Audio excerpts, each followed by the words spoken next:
hopefully he comes. Even if he doesn't come though, he'll merely be part of the procedure that's going to be used for the, I guess, 2 board members that aren't present tonight. How that works, for those people that have come to meetings know, my understanding is the applicant's going to order transcripts. Those transcripts will be given to any board member that does not attend the meeting, be it this one or the one on Monday night, or the one in October if that's necessary. They're obligated to read and to sign a certification in order for them to vote. So that same procedure would be implanted upon the head of the board member who said he'd be here 5 minutes ago and he's not here yet. We're going to start the meeting at this point with the Pledge of Allegiance.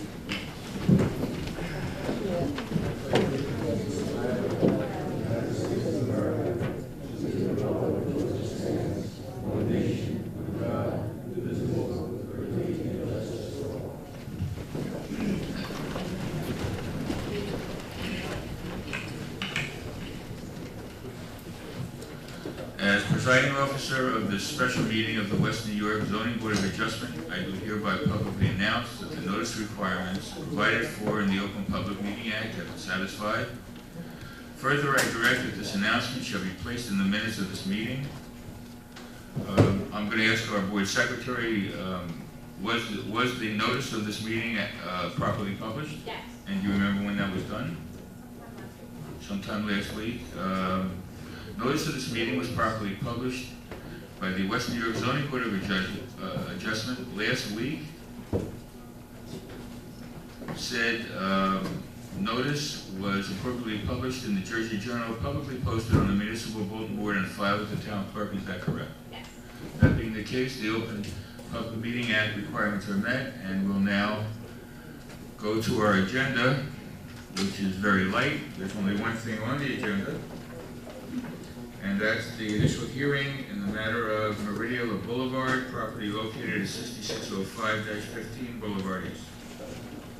Is there anybody here regarding that? Please step forward. This might be. Roll call, please. Kenneth Blaine. Here. Ramon Morejon. Here. Jesus Alvarado. William Garcia. Rosemary Torto. Alberto Chapin. Evelina Valdez. John Rodas. Yes. Teresa Cruz.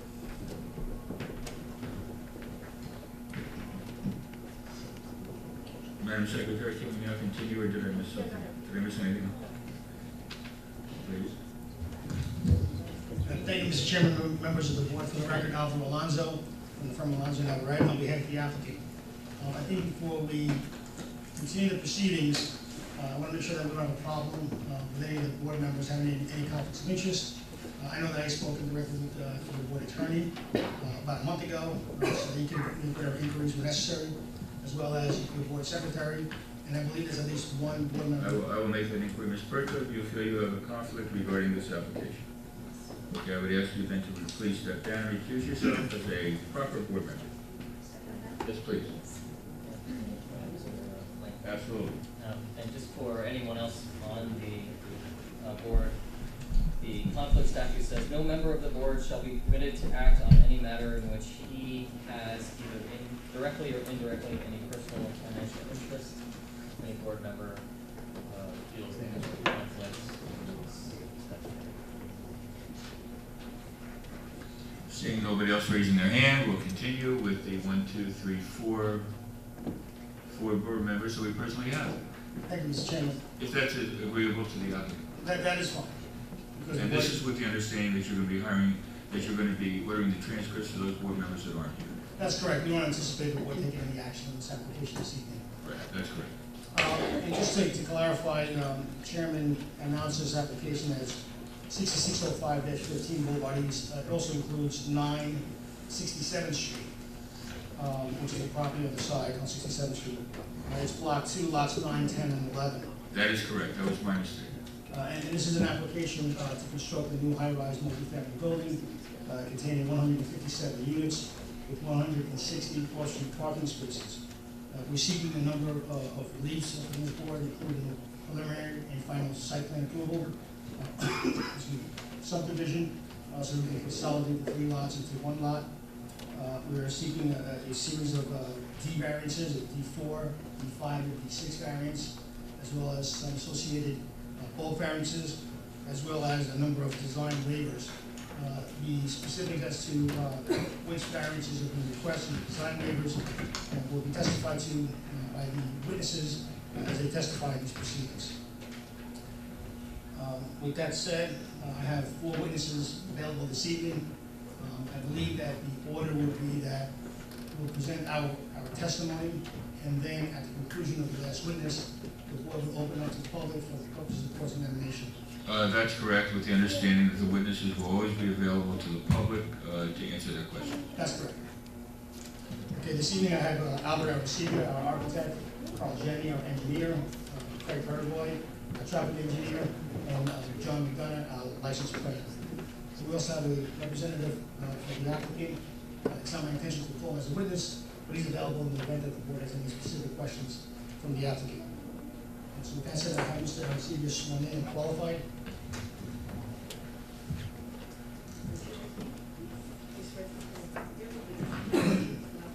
I do. Sir? Albert Arencibia, Arencibia, principal of CPA Architecture, registered architect, New Jersey for over 20 years. I have appeared in this board numerous times in the past. That's it. I could go on. Mr. Arcega, please introduce your professional qualifications. Well, let me do it this way. Mr. Arcega has appeared before this board before. Does any board member feel that they need him to restate his educational or experience qualifications? Everybody's shaking their head that he does not. That being the case, I'll certify you as an expert architect in this matter. Thank you very much. Thank you. Mr. Arcega, did you prepare the plans before the board this evening? Yes, you did. Your architectural plans? Yes.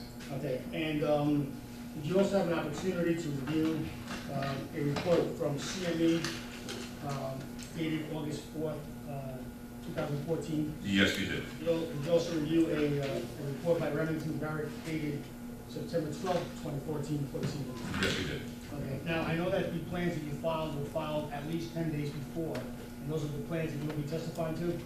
Those are the plans we'll be testifying to. Okay, but in addition, in response to the engineering and planning questions raised in those reports, you also provided today some additional plans just to incorporate and supplement your testimony so you could address those comments and concerns this evening. That is correct. We actually incorporated the comments from both CME and Remington Burnick in the presentation that we'll be providing for you here tonight.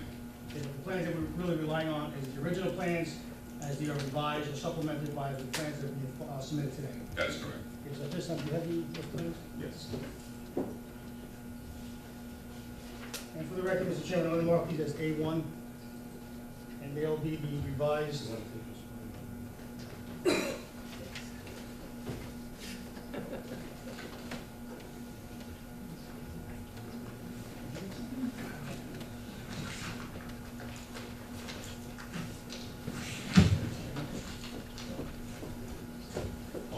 Please be careful with the staples. I want to make sure it's a little bit sharp, so, you know, we're trying to get a new stapler than the one we have is working. Just be careful. We differentiate because of the date? Yes, the exhibit A1 that's being passed right now is basically the same drawings we had when we were done. We actually bubbled the areas which were changed as a result of the comments from CME and also Remington Burnick. Yeah, the ones we just handed out indicate a notation of a August 4th date. Is that correct? Whereas the one that I had in my packet had no notation to it. Right, there should be on the side of the drawing, there should be a date there.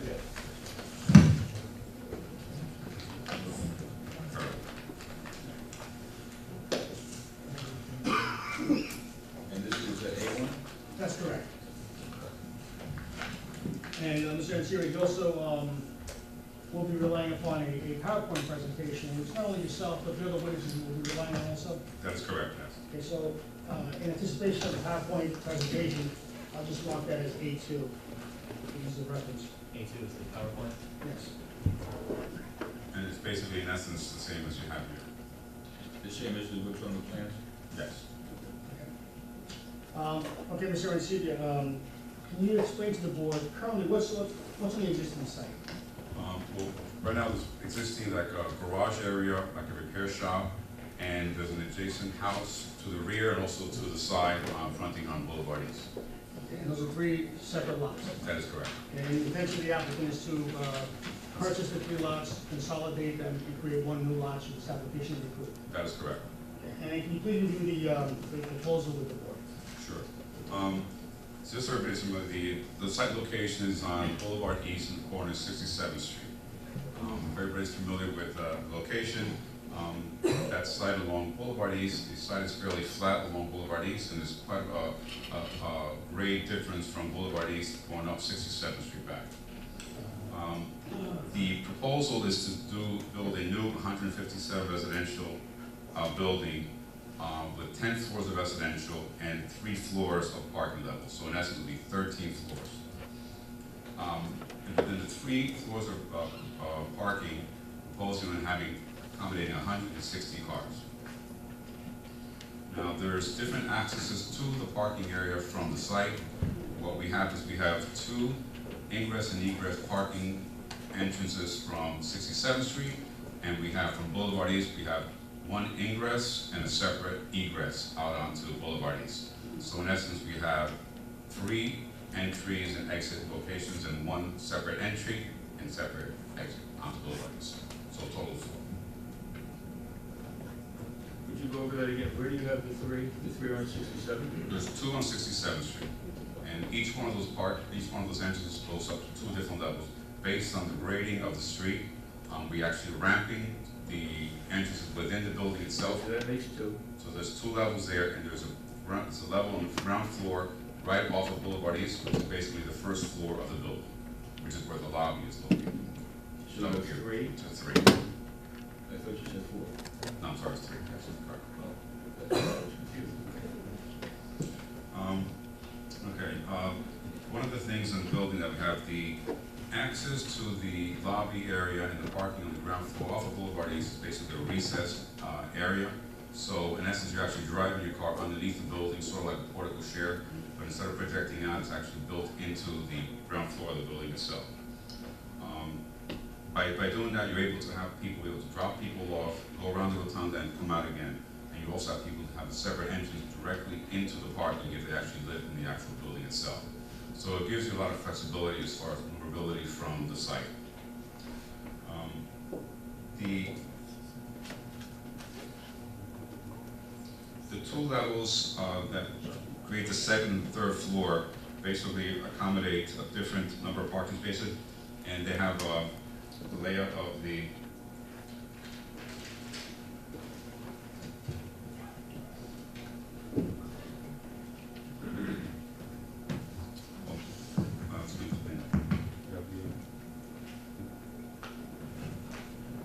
I guess let's go to the PowerPoint just to kind of see the site. As you can see, basically, this is the corner of 67th Street, this is Boulevard East. You can see the Versailles building across the street, another large multi-story building on the adjacent block, 6-story building on the other side of the block where the building is supposed to be done, and another 6-story building adjacent to our building site as well. So there's a lot of large massive buildings around the entire site of the ground. The site itself comprises lots 9 and 10 and 51 of block 2. Sorry, can you just go back and answer that again? Where's your property on that? Our property is, this is 67th Street here, Right. and this is Boulevard East. So between this building all the way to the corner here, And across the street from there, you said is the Versailles? this is the Versailles, correct. This is a 22. What is that dark in front of the Versailles? What That is the shadow that the Versailles casts onto the site, our site basically. Okay, that's not landscaping or anything like that? No. I wish. It's a shadow. It's a 22, 23 floor building, so it actually casts quite a bit of shadow onto the site. Mr. Chairman, so actually it's lots 9, 10, and 11. 9, 10. Oh, okay, and 11, apologies. Okay, basically, so you get an idea of the actual side of the property. 119.6 feet on 67th Street, roughly 150 feet front to back, and on the interior courtyard, 100, on the interior side of the lot, 147.56. Right now, here you can see some pictures of the existing location, of existing condition of the site. This is the repair shop, parking area that you see. You see all the cars parking in here. There's really no actual pumps or anything in the area, but it's sort of like a repair shop. As you can see, they have cars being worked on, hoods open. So you basically see tires in the lot itself, with other cars in the area. So you can see the condition of the existing site in the corner. All photos. Okay. Again, you see some more. Superintendent, we were talking about the garage right there, right? It's right next to the, thing where they, put oil, like oil, company, the oil thing on 67, probably the 66 and 67th Street on the bodies. I understand the question. It was like an oil tank, where, people that used to put like gasoline. Like, that's what you're talking about? Yeah, I think the question. Yes, it's a gas station. A gas station. Right. Yes. Sure, that's a gas station. And it has oil tanks. Right. Oh, okay. Yeah, I mean, part of the application, we want to have removal of those, and have to clean those things up. I was trying to figure, since you showed me that and whatever, after the gas station did. I was just, I didn't get it, it's on the Swiss or whatever. Could you use the microphone? Can't hear. Okay. Yes, it's a gas station. No, gas station, a regular problem. And so this basically shows. Excuse me, the board member just wanted to confirm and verify that what's on the property now is known as a gas station. That's all it was about. And the architect said, yes, it's a gas station. But it's not a gas station. It used to be. a gas Well, it used to be a gas station. Okay, okay. You can ask those questions when it's. I'm just explaining what the board member was trying to get at. If you use the microphone, you wouldn't have to translate. Please continue.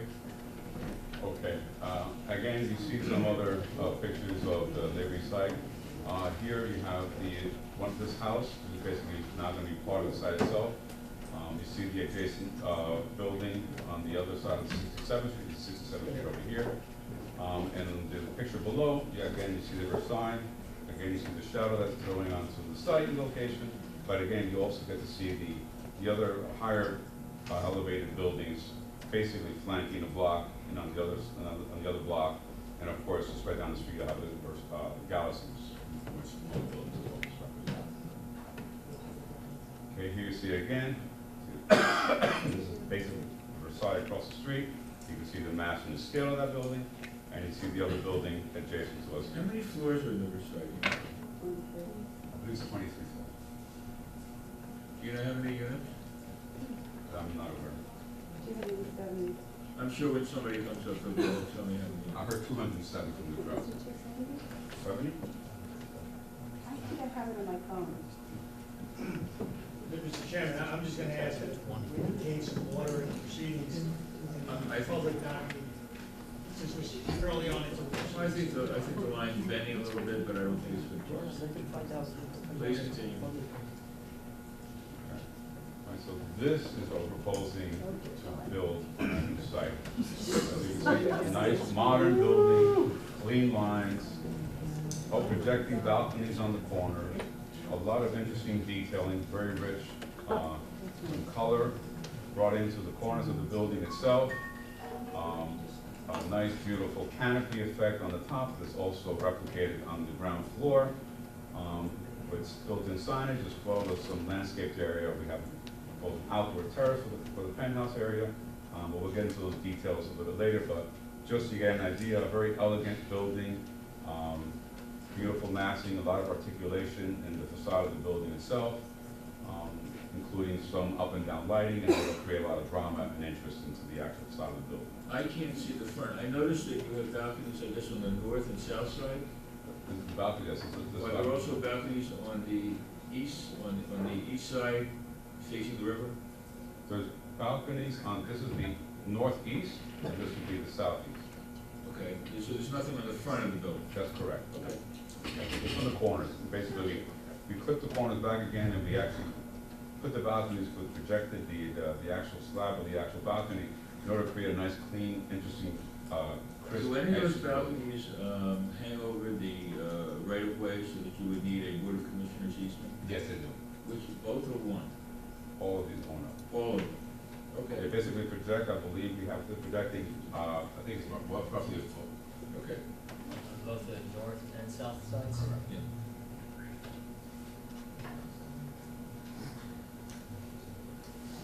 Okay. So in essence, maybe this is a little better than what I was explaining before.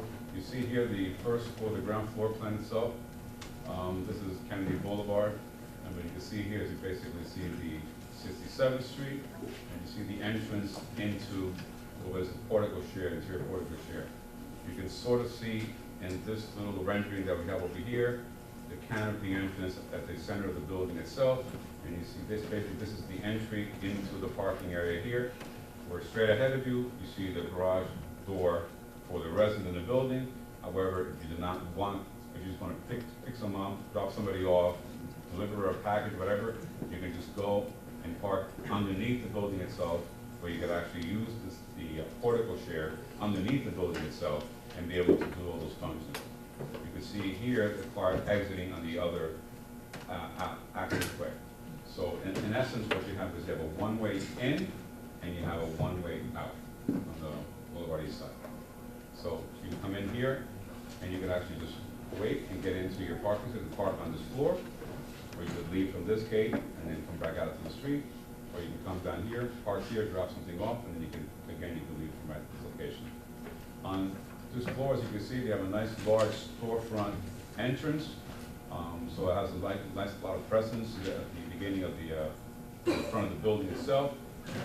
We also have an area for mailboxes for the residents in the building. We have the main lobby with a nice seating area. We'll be located in this location here. 2 elevators, a half a bathroom, and basically access to the ground floor parking by a pair of double doors.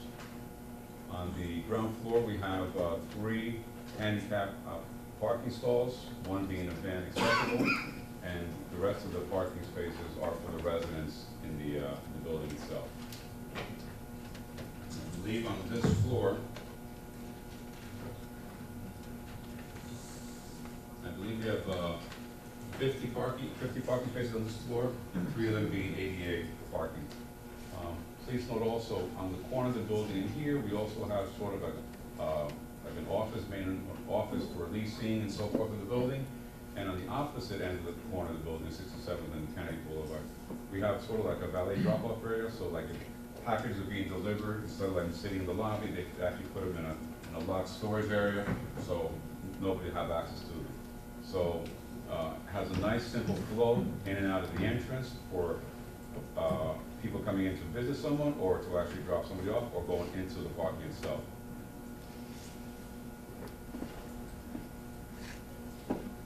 Now on 67th Street, we basically have 2 accesses to get into the parking.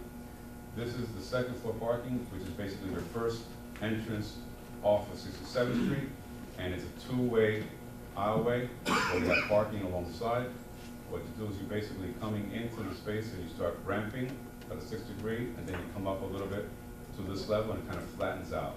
So you have a small little ramp to this floor, but it actually levels out from most of the space.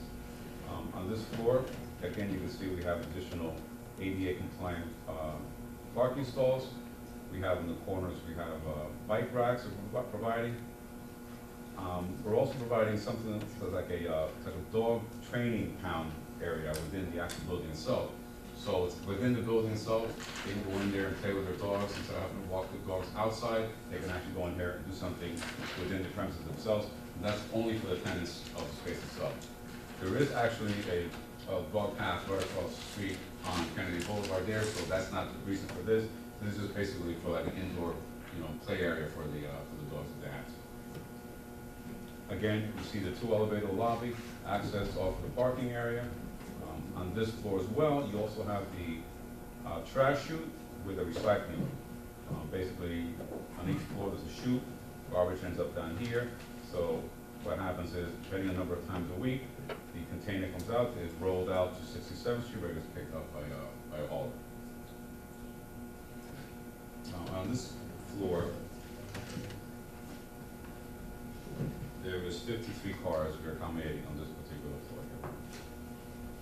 Now, on the 3rd floor, you come into the 2nd entrance, and you basically now you're ramping up, and then a little bit higher to get to the upper floor.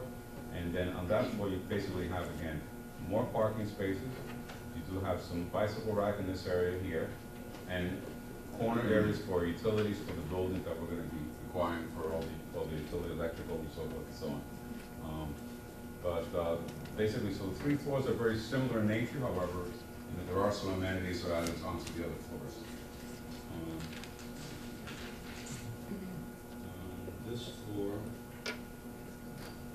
On this floor, we basically have 57 parking spaces.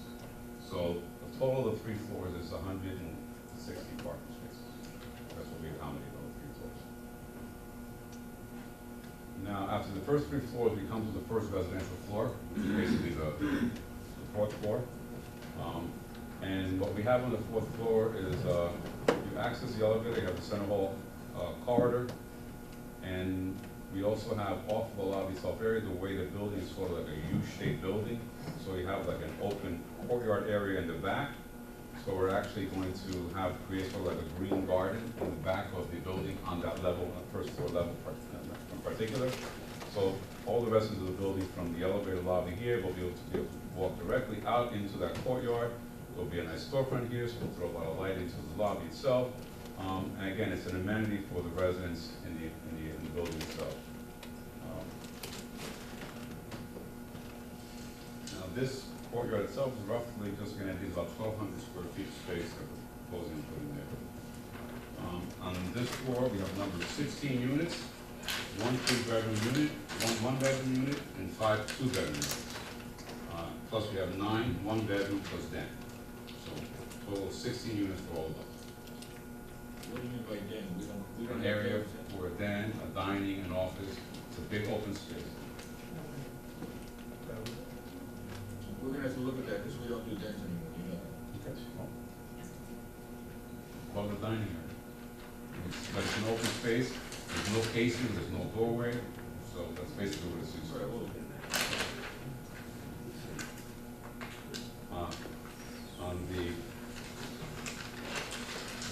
On the levels above them, from floors 5 through 12, basically again, you're gonna have 16 units.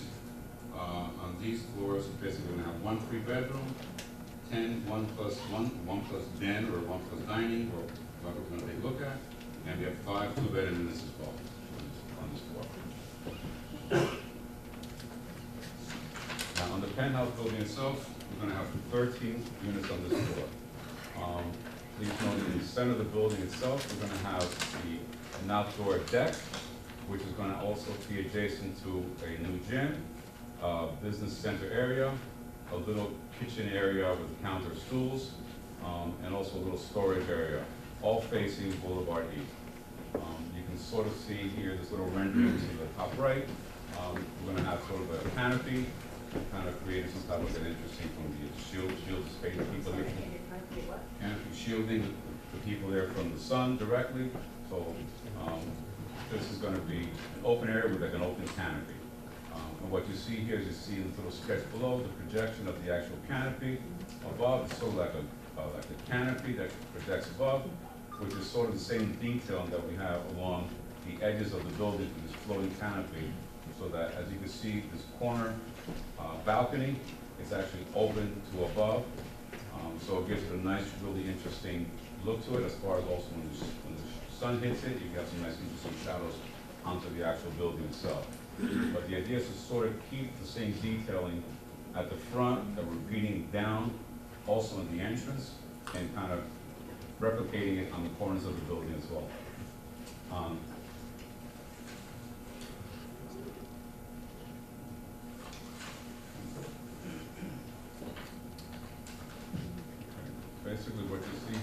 have up the elevation of the building. You can see this area in the center here is roughly where you're gonna have the open deck.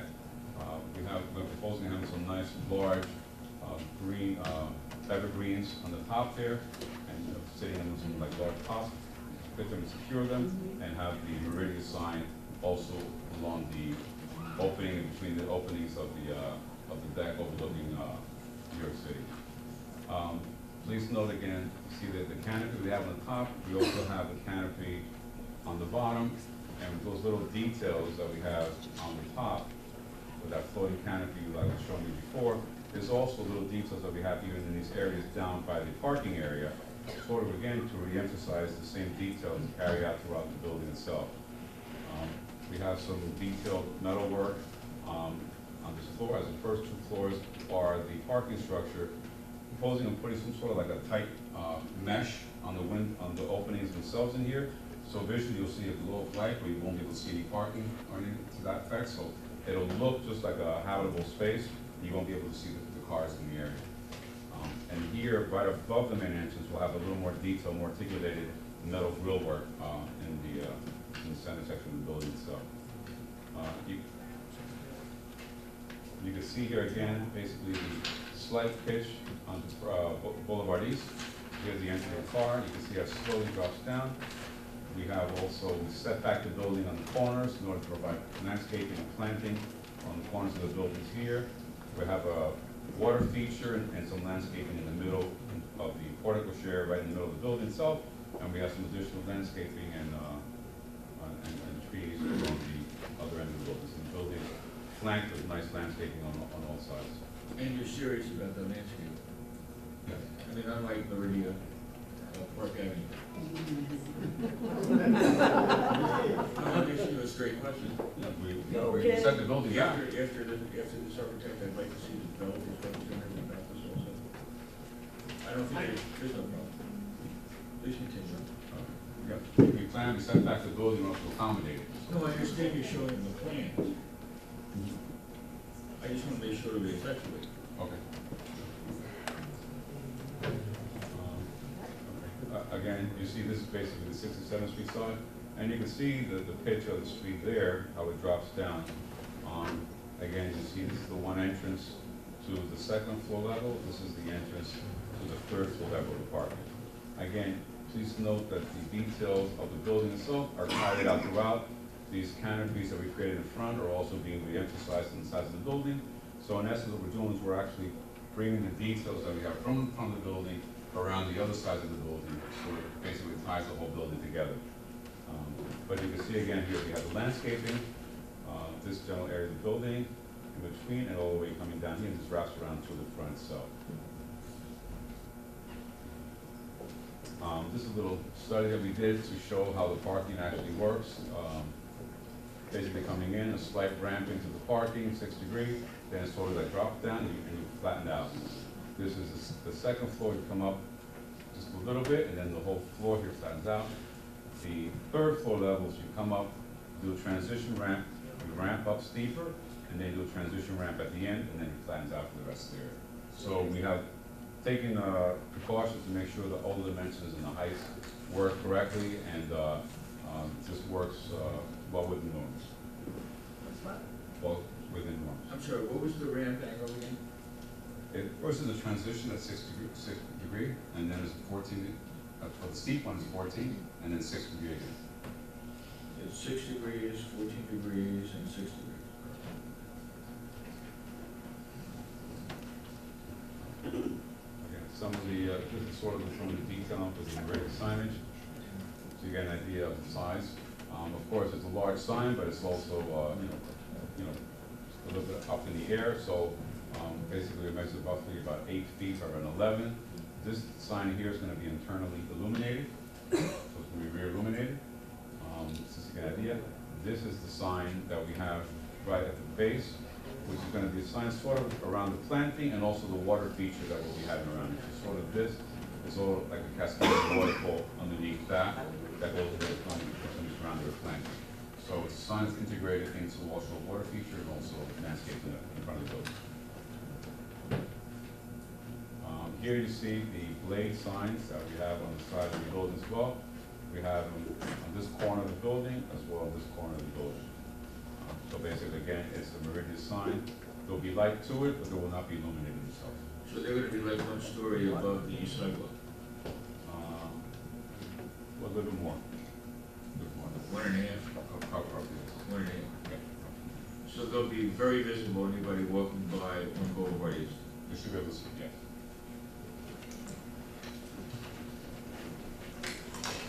And how tall are these signs? The one, 8 feet, is that right? the one on top is 8 foot high by 11. How about the ones that are, The one here below in the middle of the entrance, or one of the lay signs? side? The lay signs? They're 5'6" wide. Well, the pole sticks out 5'6". It's roughly a little less than 3 foot wide, the actual sign itself. But it's 11'3" high. How high? 11'3". 11 foot. Yes. Okay, It's not illuminated. please continue.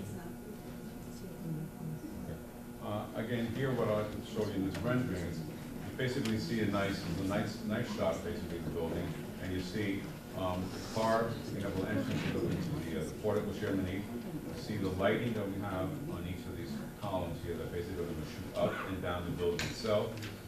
Here you see the small Meridian sign in front of the building with some additional landscaping. Again, here you see that canopy that we have at the very top of the building itself. And again, we incorporated the canopy again down on the ground floor here. We have some interesting little built-in planter boxes along the side walls of the entrance. And again, the actual entrance ceiling is sort of like a copper ceiling with some, we're gonna have some hanging light fixtures, some decorative hanging light fixtures, so it'll be very attractive to the front of the building facade. I don't know if you can see the lobby itself is gonna be about maybe 25 feet of glass across. It's gonna be a nice, ample, visible lobby from the street. So it's a nice and very inviting front. Here's what I was indicating before. If you notice, this is sort of the parking level area. And you kind of see some glow in the back here, but you're able to see what's going on because we're gonna have a little mesh within these openings in here. So you really don't see into it. So it doesn't really look like a parking area. Here we have a little more articulation right above the entrance of the building itself. So that kind of creates a little bit, gives it almost like a higher feel to the actual lobby, but it really in essence isn't, but it's almost like a way to carry that out. And again, these are the openings that are in the garage as well. And these again are going to be screened. Again, we have the same little detailing, canopy details that we have in front in order to articulate those corners. Just show me, I'm interested in the sign. Show me the signs again on the sides. This one, or Yeah, that one. the sign is right here. You notice the sign. This is one sign here. So it starts, this is the- it starts, See, this is the first floor. It's a little bit above the middle of the second floor. See, this is the garage level. yeah, so it Figure out starts about at the base of the second floor going up to maybe halfway through the third, is that the idea? Starts a little bit above the second floor. So a little bit above the second floor, and it ends a little bit above the third. Right. And those are not illuminated, correct? That is correct. Now, one thing that's really nice to see on this rendering, you could actually see that the balconies that we have are going to be glass balconies. We're going to have them transparent. So it's really interesting because by clipping the balconies in the corner and making the glass transparent, it minimizes the width of the building itself, and it also creates some more views of the direction. So it's a nice architectural feature to have. As you can see in the adjacent building, you can actually see the adjacent building going back in the corner, otherwise you wouldn't see it. So now it creates a little more of an interest to the other properties as well. Again, as you can see, the nice clean lines. This is basically the little section that you have here. That's the little encroachment on the right of way. The little encroachment that we have is a little right of way. Just that little gap. And again, it's a detail that is really helps to situate and to really articulate these nice floating balconies off the corners of the building. Again, you see that floating canopy, the same floating You're canopy. talking about facing Boulevard East? Yes, Okay, but the encroachment is on 67th and 66th. correct, as well. But you're just talking about the little bit facing Boulevard East at the moment. Correct, because here you can really see it. Right. Over here, you really can't see it because you don't see the face of the building behind. That's why I'm just pointing out.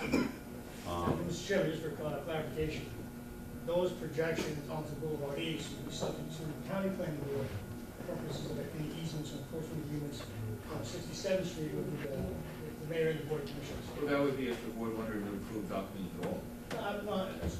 Right, just for clarification, I you understand. indicated it was We've done that the board of commissioners, but Phoenix Boulevard East is It's county, not our first rodeo. just for the record. Absolutely. Again, one of the things, we want to do a nice, beautiful, clean, modern building, modern structure. I think you can see that with the design that we've come up with. One of the things we're gonna do, we're gonna have a little interest in some colors, so we wanna do the corners of the building and punch a nice color on the corners here. We've shown a nice blue. We're looking at possibly a metal finish on these corners here, and sort of like a Lucobond finish, it's metal again, in these vertical column sections in the middle. These we want to have sort of like a little bit more, stay back, a clean finished material, but not anything that's going to be metal, nothing's going to be reflective at all. So it's going to be non-reflective finishes in here. Again, all of the windows, if you notice, look at the articulation of the windows, they actually punch through the actual facade of the building. Sort of the idea, again, with the balconies, so we're trying to bring the same architectural element and create it and repeat it over again to kind of make it a nice. What are the two things on either side of the, I guess, the red Meridia? Is that a red Meridia sign in the middle? Yes, it is. This is What are the two things on the either side? here. Yeah. That's basically a canopy that we're going to have, sort of like a trellis. No, I'm talking about vertical. This? What? Oh, these are trees. Oh, those are trees? Yes. Yes. We're proposing having some nice large trees here, breaking the plane through here. I thought you were talking about this back here. No, I'm talking about the, Okay, no, those are those. But again, you can see that has a nice feel to it, it's a nice movement to the building. It's on the curve, and it has nice sharp edges on the angles of the building itself. So we feel that it's very interesting and could really be a plus in the area.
Basically my presentation for the building. We also addressed some of the comments from CME, and Vernick. I don't know, what would like to get into us addressing those comments now, or? Yeah, to the extent that it deals with the architectural testimony, I would ask that you address this. Just a couple of things. There was an issue as far as our Can you use the microphone, please? A couple of things with respect to the completeness compliance with some issues with respect to the graphic scale that the engineers wanted in the drawings. We've added onto the drawings. The other issue was I will only address the architectural issues. The other professional will address our other issues. So architectural skills been added to the drawings. that's correct. You should only address the issues that you're proposing to be an expert. Right.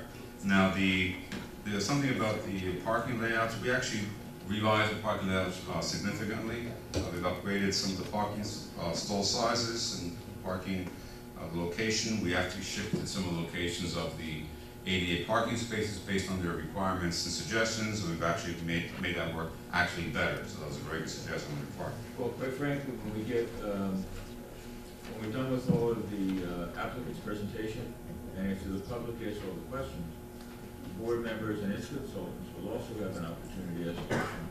And that's the time, I guess, when our engineering expert can go over whatever his report is to make sure that you're satisfied. Perfect. That's why I didn't know what you wanted to do now. You do it both. In any case. Your attorney wants to do it now, I want to do it later, we'll do it both. Okay.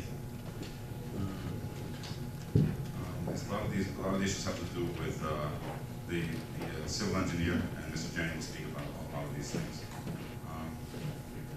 Signage, we'll also, of course, we'll put signage for handicap parking spaces. There'll be signage coming out of the building, no left turns, all those kinds of things.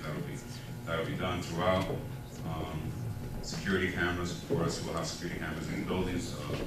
All emergency properties have security cameras. They they're locked with key fob. It's a much more secure method to do that. The elevators are locked out, so they're very secure buildings as far as that's concerned. So that's not going to be an issue. There's a question regarding what the finish on the dog area indoor park is going to be, and we have recycled rubber flooring, so we fill that in.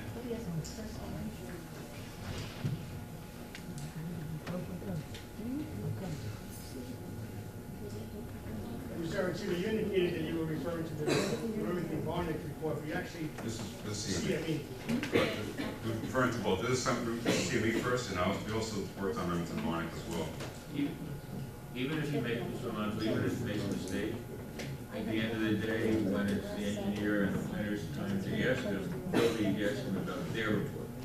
So whether he gets the answers correct today regarding the appropriate consultant, or later on, when they essentially ask, it'll be the same. I understand, Mr. Chairman, just that, For the record. I know that the Versailles has the council here, and I anticipate that whatever happens, it will be appealed. I just want to make sure that the record is clear, so when whatever reviewing judge gets the case, he understands what is happening here. Thank you. There was a mislabel on one of the bedroom units. It was mislabeled as a 2, and in reality it was a 3, so we corrected that. Everything else, I believe, is mostly either the civil engineer or the traffic engineer. So as far as CME, I believe that's our responses to those comments. That's the architect. That's the architect.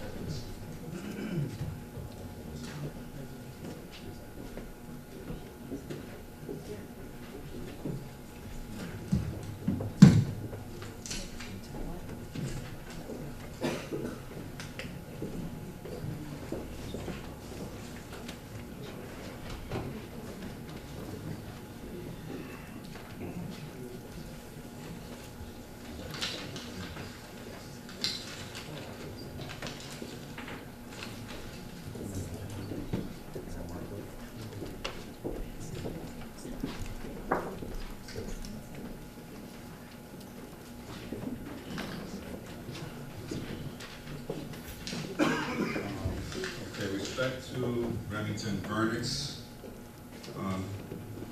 comments.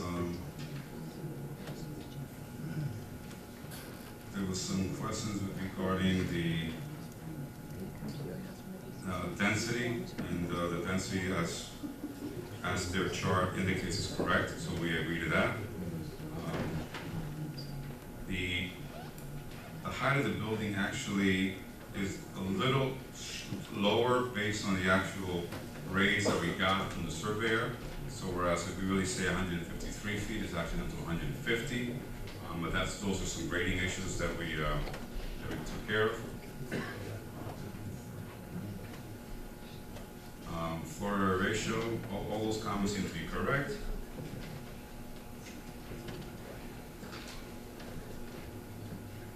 You can verify them with your time. There's no need. You also show the location of a lower. For the record, I was speaking to the board's planner, who had raised his hand, and all I said to him was that his time, as well as the engineer's time and our council's time, will come after the public asks those questions, and you go either over each item and make sure that they give you an appropriate response at that time.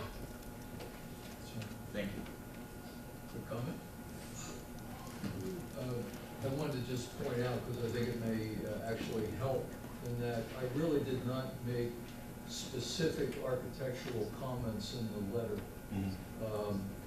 The only question that I had as I was sitting here was that I recognized that the renderings that were provided, at least from a color standpoint, were illustrative. So I was thinking that prior to the grant of the final approval, whatever the color scheme is to be for the building should be provided, so there's no question at a later time that where someone will come forward and say, well, no, this is not what we agreed to color scheme wise. I understand the design is what it is, but the colors that were indicated, the blue, and I think that was the northeast corner, if I remember right, that color may change and there may be other color changes, so Okay. that was the only point. What I would do then is I would ask Mr. Mesivia, the architect for the application, to be prepared to answer your question at the end of the road, either on Monday or probably in October, when it comes about. So that'll give him time to meet with the developer and to determine exactly what color is going to be used, which is what the question. Okay, no problem. Thank you. Thank you. So that's pretty much it. I think a lot of the other issues are, I mean, I know those comments regarding putting a bicycle rack on another floor, and we have more than a bicycle racks on the 2 floors to accommodate all the requirements, so we didn't do that. Peter? I'm sorry. Sure. Are you done? Yes. Yes? Yes. Right, could you just go over again there are 9 stories that have a certain, that have an equal amount of 1, 2, 3 bedrooms, and then the 10th floor is gonna have, the top floor is gonna be different. Correct. Okay. So in the first 9 stories, how many 1 bedrooms will there be? I have it broken down for 4th floor, and then 5th to 12th, and then the 13th. All right, let me try to make it easy for you. Okay. Give me the 13th first. Okay. 13th, we have 2 3-bedrooms. Yes? 4 2-bedrooms. Yes? 7 1-bedroom plus office, den, dining. Is that a separate apartment? Or is that part of the 1 bedroom? Okay, because the way you said it, I thought maybe that was something separate from the 1 bedroom. No, it's a 1-bedroom deluxe. Let's just call it that. So there's 7 1 bedrooms, there's 4 2 bedrooms, and there's 2 3 bedrooms in top. Correct.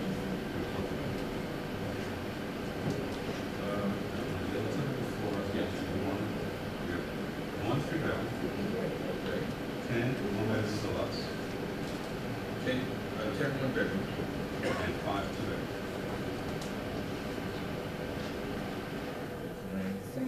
And on the 4th floor, we have 1 3-bedroom. That's the first floor. This is the first residential floor above the park. And that's different than the other 8. Yeah, a little bit, yes. That's not what your plan said. It's a little bit. Okay, so these are on 8 floors.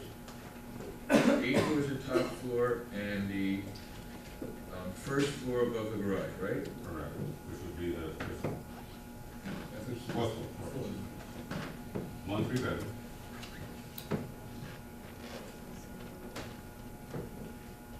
One 1-bedroom. 1 3 bedroom, I'm sorry. 1 3 bedroom.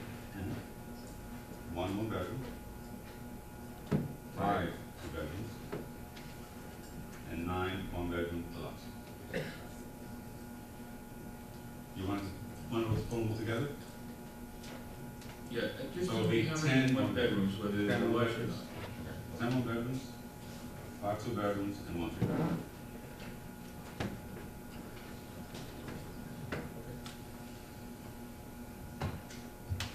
No, it's different than your plan.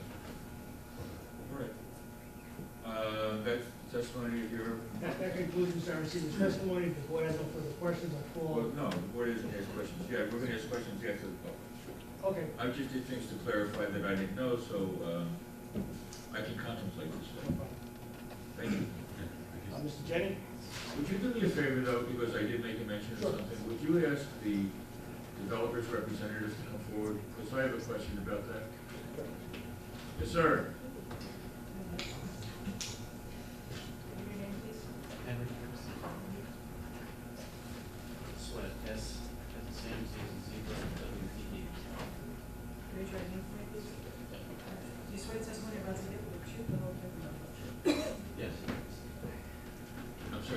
your name? Sweat. Sweat. Mr. Sweat, what is your position in the company? Chief Operating Officer. Your Chief Operating Officer, and does that go for all the Meridia projects? Yes. It does, okay. My concern is this, that when we look at plans prepared by the architect, we have to have a certain amount of faith and trust in your company, that whatever is the final result of those plans will in fact be effectuated. Otherwise, the board's just here sort of spinning his wheels and, you know, in a meaningless fashion. You understand that? Understand. Okay, I'm relating to Meridia Park Avenue, which is, I didn't say that for anybody to laugh. It's something that I am very interested in because I look down on it from my apartment. Okay, I live on Boulevard East. The plans, I believe, require 5 trees on the sidewalk, which is something the board was extremely interested in as a matter of quality of life on Park Avenue. And those trees were supposed to be to the satisfaction, as they always are, of the planner, of the board's planner, who at that time was Mr. Lake. What we have now, and it's been months, we have 2 little trees on either side. I don't know whether they were or they weren't, and I'm couching this so you can go back and give me an answer. I'm not asking for an answer now, tonight, because I don't expect you to have it, because it's the first time you're hearing me express myself in this matter. I'd like to know, number one, whether those trees were in fact chosen to the satisfaction of Mr. Lake, number one. But number two, what happened to the other 3 trees? There is no place for them that I can see on the sidewalk. What you have, do you know the project? Very familiar. Okay. What you have, are those like 2 fake Christmas trees over the fountain? They're in the house. Are they real? Yes. Oh, they are real, okay, you know, they look like to be fake Christmas.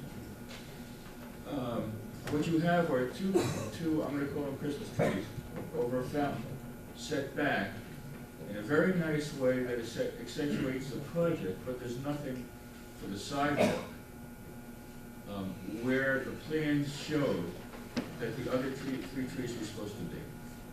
My understanding is there may be a utility problem regarding 1 tree, but my understanding is not that there's any problem regarding the other 2 trees, it's just they're not there.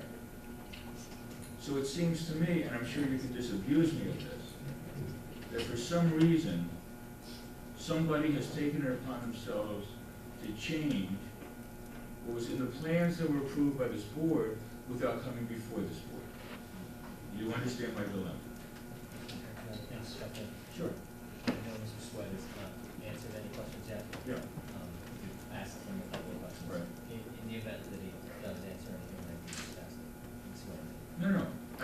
No, what I said was. Oh, we did? Okay. Yeah, but no, My apologies. My apologies. No apologies I must have necessary. fallen asleep. You're trying to cover my behind, which I appreciate. You know, I always appreciate when anybody, including Mr. Alonso, tries to cover my behind. Okay. Be that as it may, what I'd like you to do is go back and speak to whoever you have to speak to. You understand? Absolutely. And give me a definitive answer as to those trees, because those trees are quality of life in West New York. And if we can't have trust and faith that the quality of life that we projected in the plans for Meridia Park Avenue will be effectuated by the same developer, then why should we have that faith and trust in these plans? You understand where I'm coming from? I thought it would be very important for me to give you the opportunity at this juncture, as opposed to waiting till much later in this proceeding and surprising you. Thank you. Appreciate it. I'll get back to you. Thank you, I appreciate you doing it. Thank you, Mr. Chairman. This time, call Carl Jenny.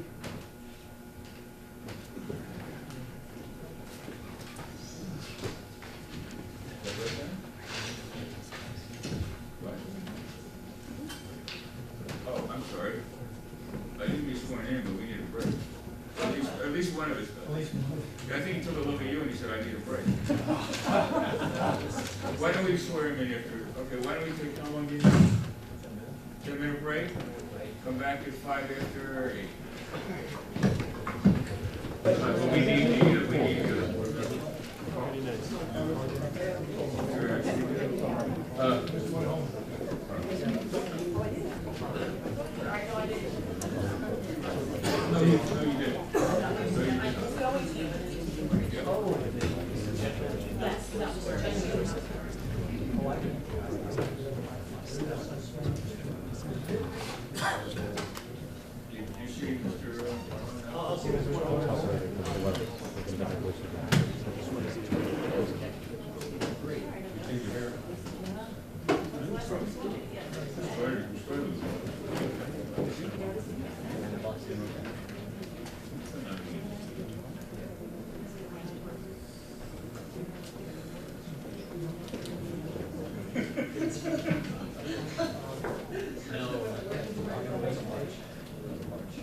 Now's the time, though, take advantage of it. When it's hot, you gotta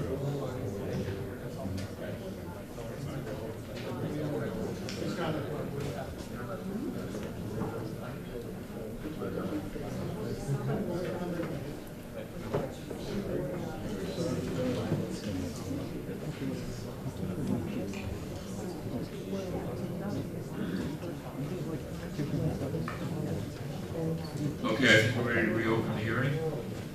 Mr. Arcivia, you were the architect for the last, for the project, the last time it was heard? This project? Meridian Boulevard. Yes. This is the second time a project with that title has been before this board. Yes. Okay. Were you the architect for the other project with the same title? Yes, I was. Ah, okay, so we're getting somewhere, right? Okay. That being the case, I noticed there's one document that we had regarding the last project that we don't have regarding this one. Oh, I know what you want. Where am I going? Just ask, wait till he tells you, go. Okay. No, you guess first. I thought you might want to have something studied. Study it, What, you mean the grass or something like that? some type of study. Last time we had something called a shade study, and I noticed we don't have one this time. And I'm sure, I am positive in my heart of hearts, that that was a pure oversight. That being the case, could you please, whenever you get around to it, but it would be necessary for the board to review, present the board with a shade study from the beginning of March through the end of September, beginning of March to the end of September, from 8 a.m. in the morning to 9 p.m. at night. I think that should be pretty complete. And of course, I personally am especially interested in how that affects the area that is known as the Versailles and its abutmences. Okay. Thank you, I appreciate that.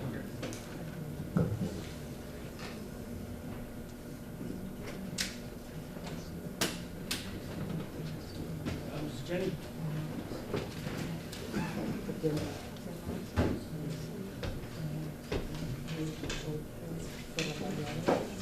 Good evening.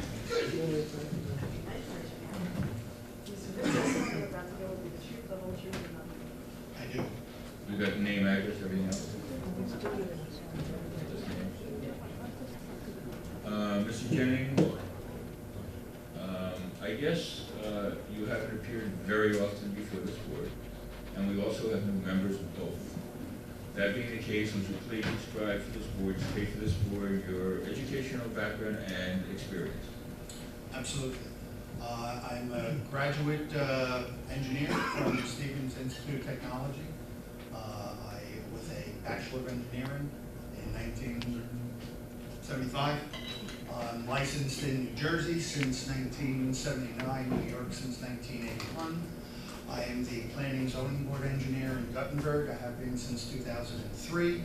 I was the municipal engineer in Ridgefield, New Jersey, in Bergen County for about 5 years. I've appeared before this board for this application, about 3 or 4 others.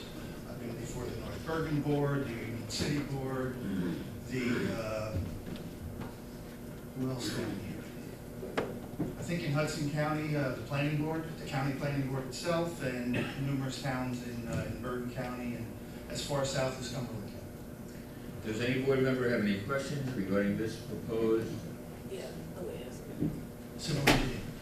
civil engineering expert regarding either his education or his experience. Not seeing any. Mr. Chairman, have you heard? No.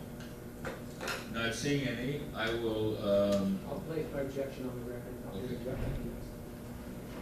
My name is Camp Woods, I represent the Versailles Corporation, thank you. what was your objection?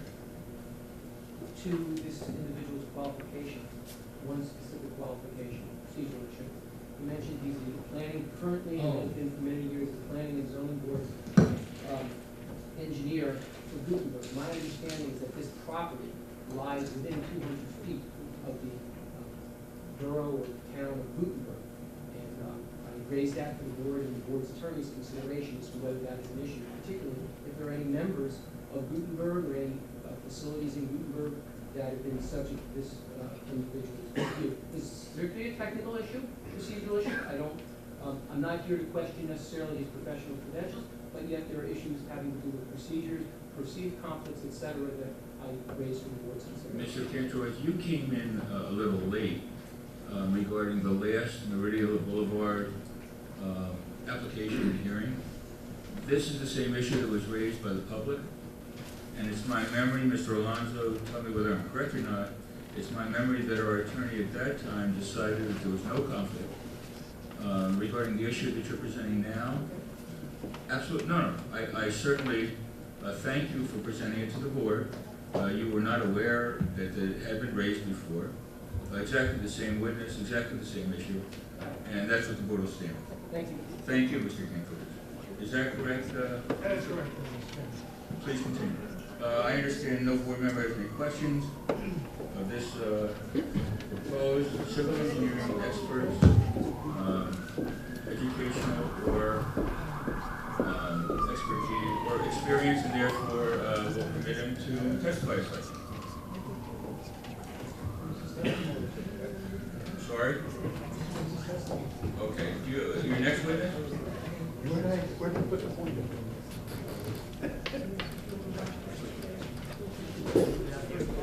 No. Outside. What is this? No. It's a big box. How could it disappear?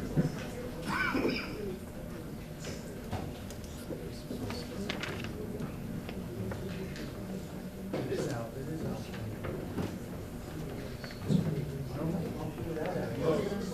We can do it this way. Is the chronology of witnesses greatly important to you, Mr. Alonso? The pointer's here somewhere. It's not. I can go over Oh, there, wow. I guess, if this is far enough. Oh, this works. Oh, it's yours. I'll point it, yeah. Okay.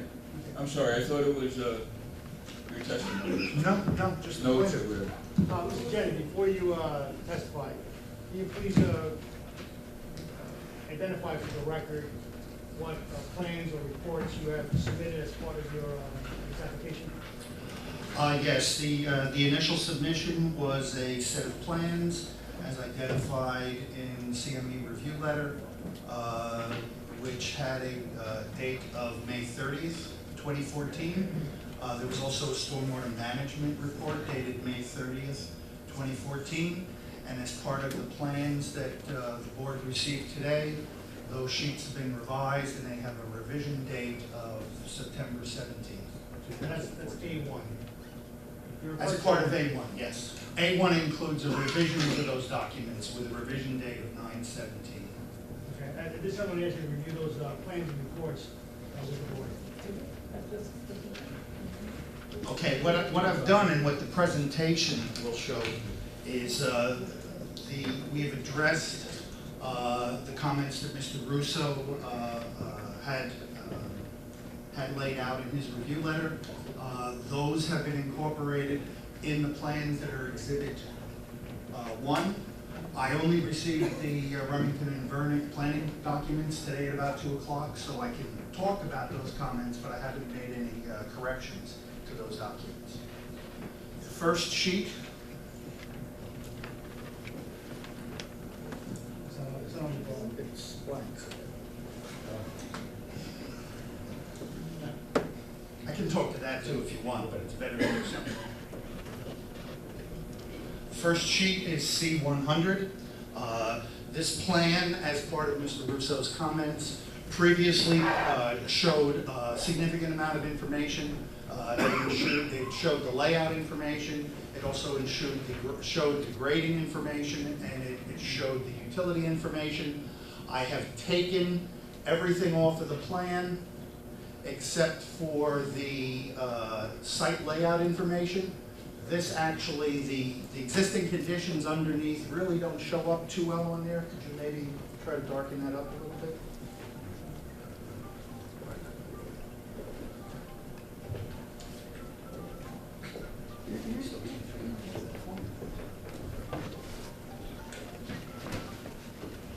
There we go.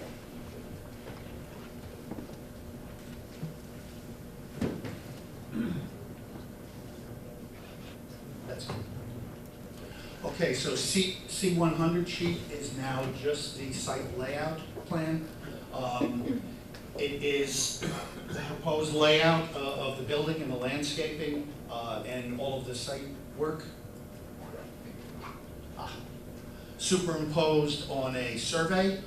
The survey also is different from the survey that was with the original application. That survey was comprised of one survey for the 2 lots along 67th and Boulevard East, and a second survey for the property further south that were merged but not made one survey in the previous submission. The surveyor was contracted with to combine those as one total survey so everything matches across it. That is a document that should be in the package that you received. If not, we'll get you professional signed and sealed copies of that survey. That is the base to this drawing, which is shaded and also dotted a little bit. On top of that is the proposed improvements. The building itself, as Mr. Aaron Sepia stated, fronts on 67th Street, Boulevard East, and to the south along the adjacent multi-story residential building, and to the rear, 2 residential buildings fronting on the adjacent street. The setback along the west side of the building itself, the garage floor and all of the floors above, is 5 foot 1 inches. In that area, we have a 3-foot sidewalk and a 2-foot roughly planting area that runs the perimeter of the project. On the south side, the building, comprised of both the parking level again and the residential floors above, is also set back 5 foot 1 inch. And as I said, that's 3-foot sidewalk and 2-foot planting area continues around that side. A number of the comments that were in Mr. Russo's letter related to walls and the height of walls, and I think that was more related to the fact that the base survey information wasn't screened and there was a lot of information on it. There are no walls that are being proposed. There currently exists a wall along the west side of the property that is mostly on the adjacent property owner's property. Very little is on the applicant's property.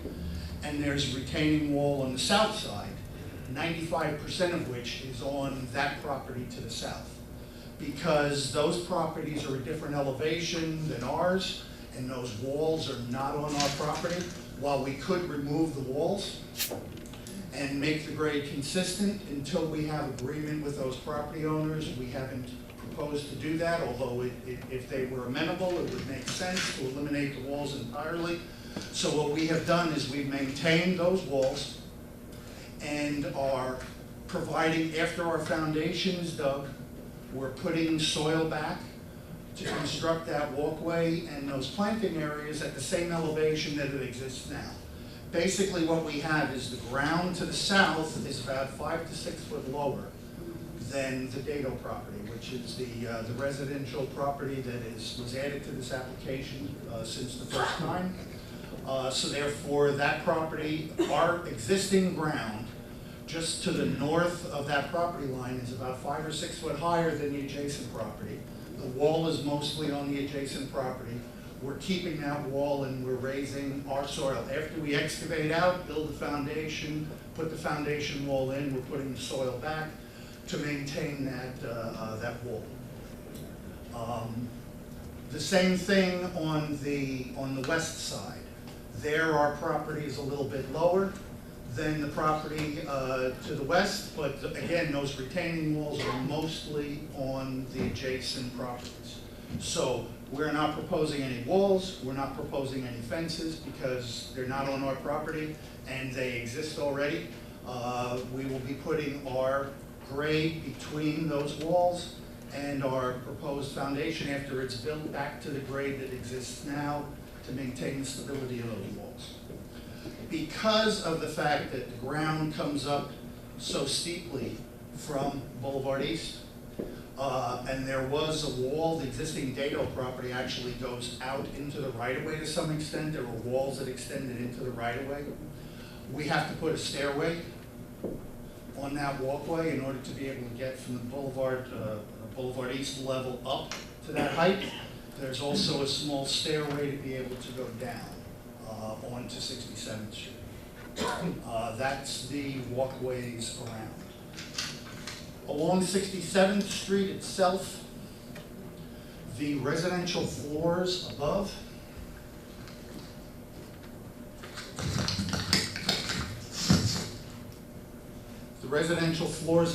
are to be constructed at the property line, but the garage floor levels below are 7/10 of a foot away from the property line onto our property. So essentially, the residential floors hang over, but only as far as the right-of-way line, property line is concerned along 67th Street.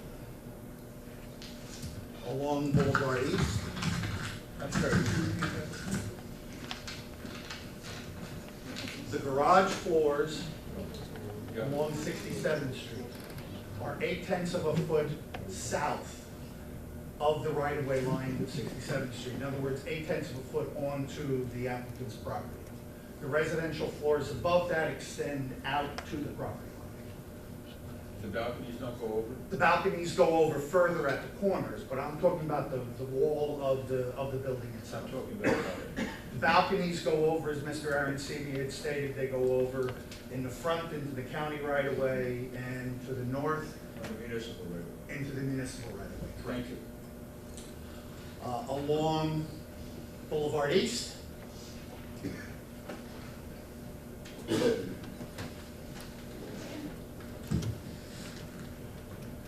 the building itself is set back, the property line is here, and the building itself is set back 5 foot 1 inches on all the floors.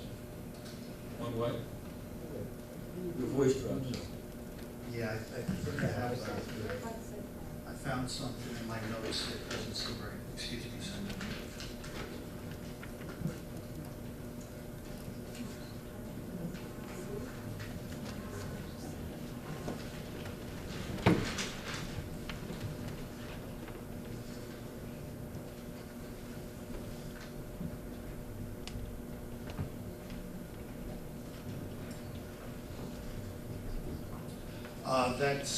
That's not the case. Along Boulevard East, the building line above is also on the property line, as are the columns. In the front of the main area, the walls of the building on the north side and the walls of the building on the south side are back about 3 footers. So on the front of the building, I'm gonna say is facing Boulevard East, there's really no setback. Correct.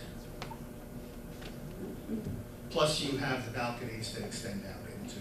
How about, I know I'm breaking you up a little bit, how about the side and the rear, are there setbacks there? 5 foot 1 inch. One. Well, side and rear, as the planner had presented in his letter, both of these street frontages are considered front yards. There's no rear yards, so that both the south side and the west side are side yards, and they both are 5 foot 1 inch setback on all the floors. And the rear? There is no rear. There are 2 sides. The south There's is no rear to the building? Technically speaking, from the zoning perspective, the frontages on 67th Street and Boulevard East are considered frontages. And What we would consider the rear of the building is considered a side yard. I mean, we have 3 lawyers here who have other titles, so let me try to phrase it my way so I can get an answer, because I believe you understand my question, it's just I'm not getting an answer. My question is this: regarding the side that faces Boulevard East, whether you want to call it front, back, or rear, regarding the area that faces, regarding the side of the building that faces Boulevard East, Yes, what is the setback? 0 foot. Regarding the side of the building that faces 67th Street, 0.8 foot at the garage level and 0 foot at the residential level. so that's 0. 67th is 0. Yes. And regarding the side that faces 66, 5 foot 1 inch. and regarding the side that faces west, 5 foot 1 inch. I knew I'd get there. Go ahead.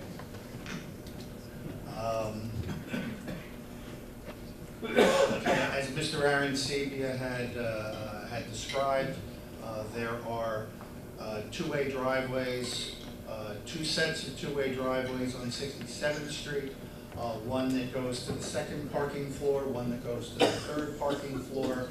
On Boulevard East, there is one entrance and one exit to the building that are separated from each other, so there's a one-way circulation through the courtyard area in the front. There are physically 2 driveway aprons. You might say 2 driveways, but one is ingress only. The northern one and the southern one is egress only. We'll be replacing the curb, replacing the sidewalk. We have street trees that we're providing where they fit in. Along 67th Street, we show 3. While to keep them at 50-foot spacing, we'd like to put one between the 2 driveways. Where I'm pointing now, you physically can't put a tree between the 2 driveways, so we have 1 tree to the west of the driveways and 2 trees between the easterly driveway and Boulevard East. We have 1 street tree between the entry driveway off of Boulevard East to the north side. That's all you can really fit in between there and 67th Street. We showed 1 to the south, although your planner does point out in his review letter that that's close to an existing tree. We'll take a look at the trees themselves, and if the existing tree is in condition that we should keep, which I believe it is, we could move that tree a little bit closer to the driveway. You would still have 2 street trees pretty close together, within about 20 or 25 feet. Just relating to what you said, whether it's on 67th, where you have driveways and a certain distance in between the egress and the access, and the egress, right? And the same thing on Boulevard East, where you have a circular driveway and there's a space in between the 2. Yes. Why can't you put trees there? Well, these 2 driveways along 67th Street are very close. They're only about 5 foot apart. You know, we could put a tree in there, but, I mean, that probably will not. You don't think that 5 foot is sufficient for a tree? With driveways on either side and cars that, you know, I'll talk to the landscape architect. I guess the trunk of the tree is what, about 4 feet? Eventually. How about the front? How about, I'm sorry, I didn't mean to say the front. No, that is How about the Boulevard Boulevard East. We didn't show any. I believe we'll be adding 2 to there. It makes sense to add it to there. Initially in this plan, we were looking at keeping that open, but based on the planner's comments, and I have no problem with adding 2 new trees there. So that's the circulation. There's no issue with cars coming down 67th Street and making a right-hand turn into either the 2nd or the 3rd floor. Cars exiting either of those locations can only make a right-hand turn. Both the island between the 2 driveways and the area to the east of the easterly driveway have signs that are faced on both sides of the pole towards the building itself. Well, there are 2 signs on those poles, and those signs will be a stop sign and there'll be a no left turn sign. Regarding the entry coming off of Boulevard East on the northerly side, there is no signing there because it is an entry. The exit coming out, we have do not enter signs facing the street. So vehicles coming down trying to go in there will see a do not enter sign. We haven't been before the county. We don't know if the county is going to preclude left-hand turns in, heading northbound on Boulevard East, whether they will preclude left-hand turns out going onto Boulevard East. So I haven't provided any signage at this point yet. The traffic engineer can talk to that. We had a similar situation in the building I live in on Anthony Ambrosino Road. As a matter of safety, which I know you're interested in, we asked the county not to permit left-hand turns, for instance, coming out, which would clog up, I guess, the northerly direction of Boulevard East, or left-hand turns going in, which again would clog up the northerly direction of Boulevard East. So I would just suggest to you, if you're really interested in that, in the sense of the safety element, you don't have to wait for the county to tell you. You can suggest it to the county yourself. I'll coordinate that with That's the why traffic engineer and. We're here to make those type of recommendations to you. Understood. That's why I figured I would get it on the table so we could discuss it. That's really it about circulation on the plan and the layout. If you could flip to the next plan, which is the grading and utility. Drainage, or we talk about utilities first. We're proposing gas service and domestic water and fire service coming into the northwest corner of the building off of 67th Street. The roof itself will have a storm drainage system to collect all the storm water, bring it down through the building to the lower garage floor. While the drainage system hasn't been designed from a perspective of probably what it's going to look like, I've shown some drainage pipe from the leader system that will be designed when the building is fully engineered, collecting that stormwater, bringing it over to an underground detention system under the ground floor of the parking lot. That detention system consists of 24-inch solid pipes that are connected together with an outlet pipe to a manhole that's outside the building itself, but under the overhang of the front entrance, which is a 5-foot diameter manhole. It has a weir structure in the center with a low flow orifice and weir level similar to what I've designed on other projects before this board. So the end result will be that the system is designed so that after it's built, the peak flow leaving the site through this system will be less than existing, and in fact, the 10-year flow exiting the building will be 50% of what the existing flow is. The 25-year storm will be 75%, and the 100-year storm will be no more than 80% of the peak flow leaving the site. There is a sanitary sewer line under the sidewalk that we're connecting into. There's a manhole in the front here. The next manhole is down on the south side of the intersection of 66th Street. It's actually in the sidewalk. The pipe flows from the point in front of the building, roughly centered down to there. We can't connect into it going upstream, so we're proposing a doghouse manhole in the sidewalk that will accept the water coming out of our system and enter it safely into that storm sewer system. A doghouse manhole basically is a manhole built around an existing pipe. That's how stormwater will be handled. The sanitary flow, we're anticipating at this point, again, because the plumbing plans haven't been designed and they won't be until the building design is done, we're anticipating that'll be coming out on to the north of the entry area. We show an 8-inch pipe coming out for that, and that will just be a normal core-in connection into that pipe because we have a combined source system. That's utilities. That's drainage. If I could go back to the roadways, driveways themselves, we have 18-foot wide driveways on 67th Street. And we have, I think we have 20-foot driveways on Boulevard East, although I'm not seeing it showing up on this plan here. These are driveways, there's no parking coming off of them, it's two-way traffic. The traffic engineer can testify to the adequacy of those widths for the traffic itself. If you go to the next plan, on this plan we have lighting and landscaping.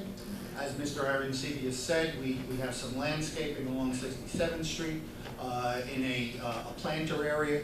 Actually, what we're doing with that planter area, if you can go back again, go back 2 slides. In order to provide a 2-foot minimum width for that planting area, because we only have 0.8 of a foot between the property line and the building on the garage floors, we're looking at putting a planter area in that extends that additional 1.2 foot into the public right-of-way, so that we have 2 foot of planting area to be able to locate in that area. We have more than enough room in the front along Boulevard East on both sides. But in order to get landscaping on that side. Did you say in the front? The 67th Street front. Oh, and did you say into the right of way? Into the right of way, yes. Are you anticipating you need board of commissioners approval for that? I would anticipate. Again, it's landscaping. 1.2 foot area cut out of the sidewalk right by the building. For What level landscaping. is that? That's on the ground level? Just on the ground level, correct. Because yes, it's on the ground level. So I'm a little confused. Does that cut into the sidewalk? Yes, the sidewalk in that area will be 1.2 foot narrow. And that's on 67? Just on 67th Street. Go ahead to the landscape plan again, if you could, Chris. Oh, you there? Okay. We talked about the street trees, that we'll look at this and probably move it over and add 2 more. Along the sidewalk area on both frontages, both the 67th Street frontage and the Boulevard East frontage, we do have wall lights that will be mounted on the building that will shine down onto the sidewalk. They're not shining onto anybody's property. It's basically to, instead of putting, it's enhancing the street lights that exist to some extent on the roadway itself, but it's providing better lighting along all of the sidewalk. That lighting, again, extends only out into the right-of-way, not onto private properties. The planner did have comments that the lighting level should be shown. We will do that to show what the lighting levels are. The issue, in my opinion, is that we want to make sure we're lighting the sidewalk enough, but if there's spillover light into the roadway, it's not spillover light onto somebody's property. It's into the roadway where it's appropriate. You have city lighting that provides lighting onto the road. Along the sidewalk area to the south and to the west, we will have lights on the building at 20 foot. The intent of those lights, because those sidewalk areas are not used, they're really access areas. The intent with those lights is that they're on motion sensors, so that if someone is walking there, and again, that is a secure area between the building and the neighbor's wall fence. If there is motion sensors, the light will come on. We can provide the information on the light. It's meant for security. Also related to the security, on the Boulevard East frontage at the south end of the property, we do have a fence that will go from our building to the top of the wall. Where the fence exists on the top of the wall, there will be a gate there to provide a secure entry point to the walkway at that point. And we'll have a similar situation up on the west side at 67th Street. So again, the walkway area in the back is not meant for general use. It will be gated off for security, and it will have motion sensor security.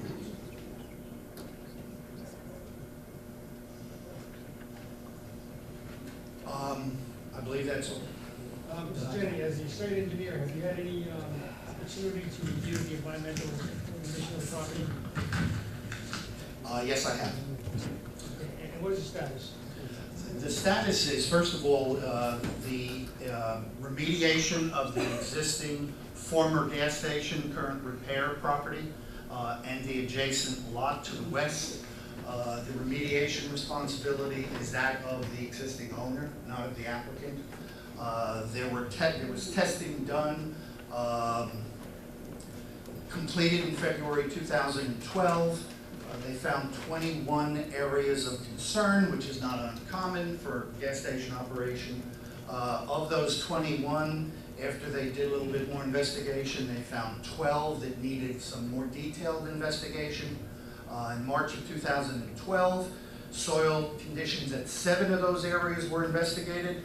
Only one of those 7 areas had soil that read above the New Jersey DEP residential contact soil remediation standards. That was in a hydraulic lift area inside the building itself. Chris, do you, if you have the demolition plan, the existing condition shows up. I don't know if you put them all in there. Okay, no problem. It was in a hydraulic bay inside the building. The expectation of the site remediation professional was that during demolition, the soil that they found will be excavated and removed, any contaminated soil that they have. Of the 5 areas of concern that were left, after we went from 21 to 12 to 7, there were 5 additional areas. 4 of those were underground storage tanks. And in June, late June of 2012, he informs me that those underground storage tanks were removed. Soil conditions were found to have relatively minor contaminated soils associated with lead and unleaded gas, as you would expect.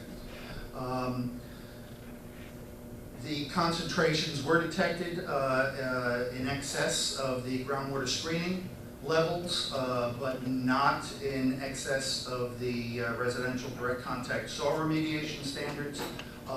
Again, as with the other location where the hydraulic lift was, the expectation is that any soils that are found that are contaminated during construction of this project will be excavated and disposed of properly.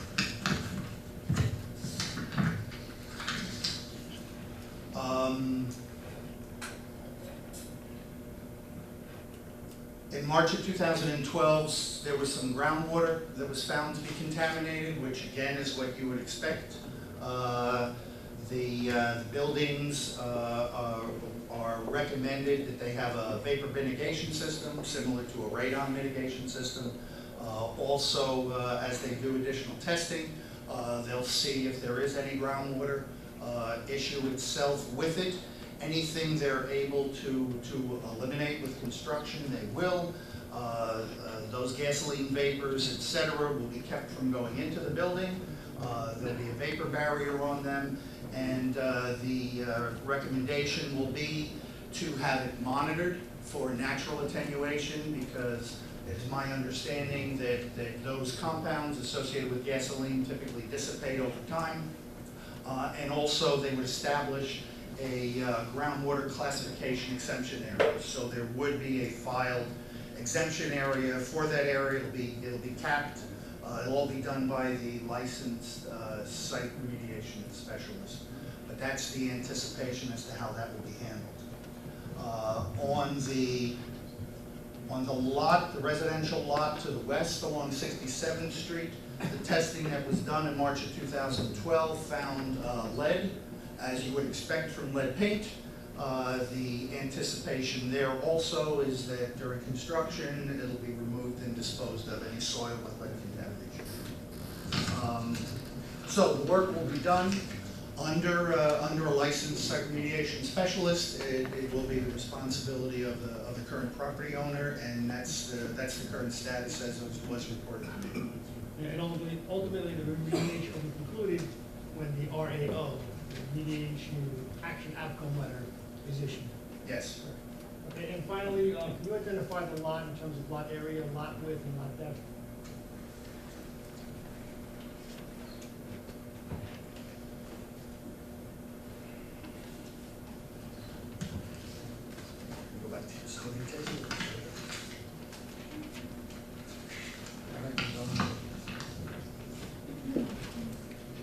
will be on the zoning table.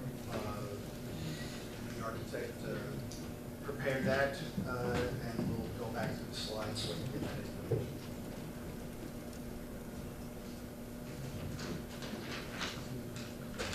You're right, Albert, it might be easier to read it.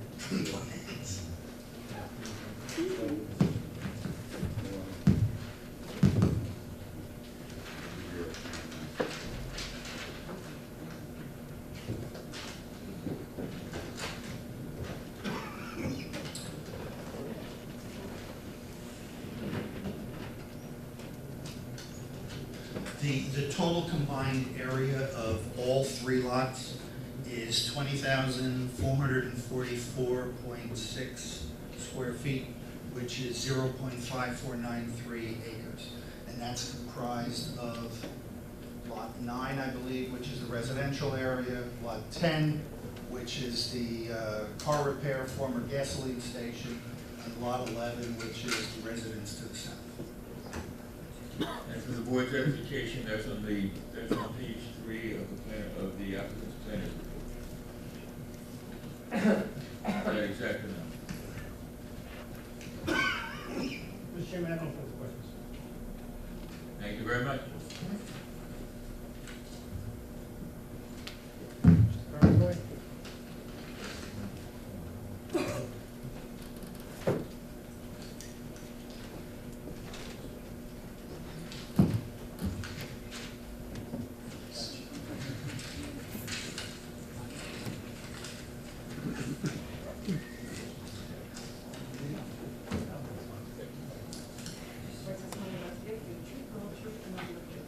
Yes, I am. You want some water, Mr. Alonso? Thank you. Sure, name is Craig Paragoy, P-E-R-E-G-O-Y. G-O-Y.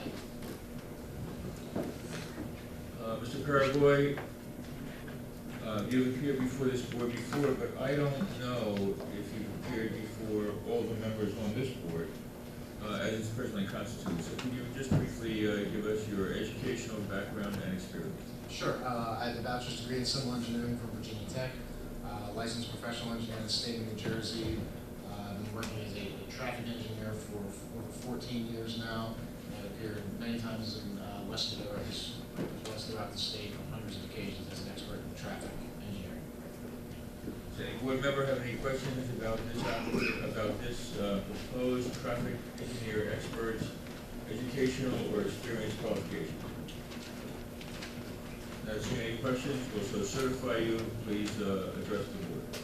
Mr. Perkwood, in preparation for this application, could you prepare or assist in the preparation of the report dated May 16, 2014, for submitting this application? I did. Okay, and since then, you had an opportunity to review the CME Associate Report dated August 4, 2014? I have. Okay, and you ready to not only testify as to your study, but also address the comments in the CME report? Yes. Okay, please review your findings with the board. Sure. I'm sure by now we've all figured out the whole front yard, side yard discussion of the sites and Boulevard East and 67th Street.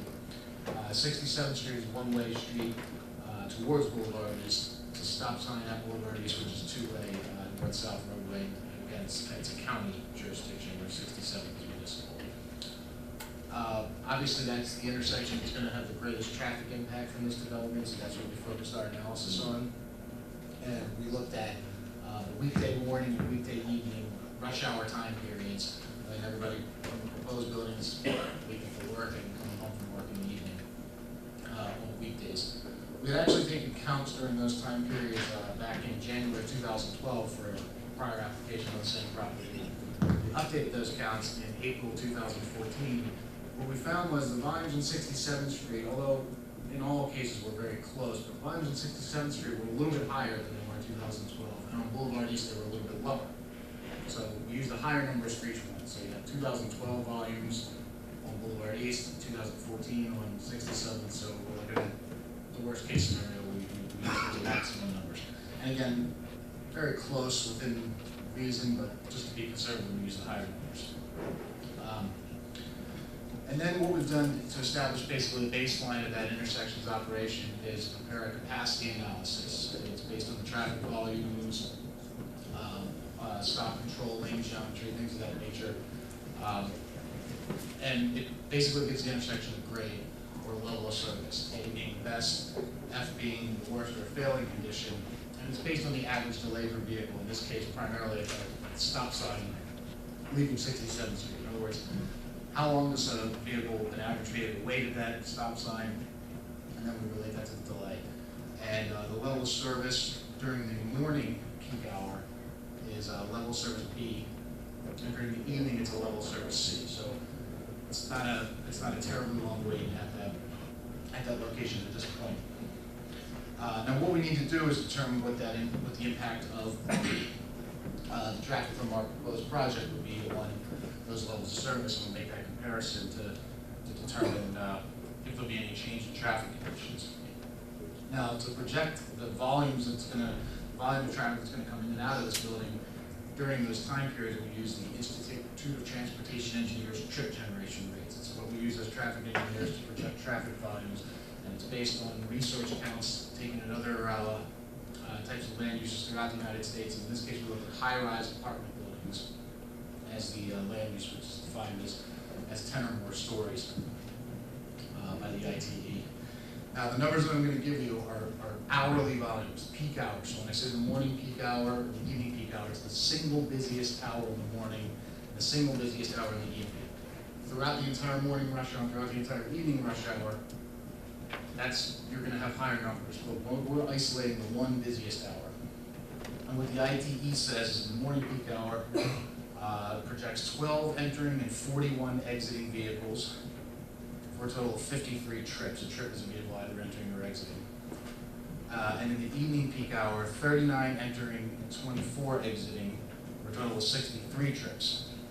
Now typically, as traffic engineers, based on the ITE recommendations and the New Jersey DOT, we don't do a traffic study or really worry about anything that generates less than 100 trips, because that's considered an insignificant increase in hourly traffic volume. Generally doesn't have an impact. So we're below that threshold where we would typically prepare a traffic study.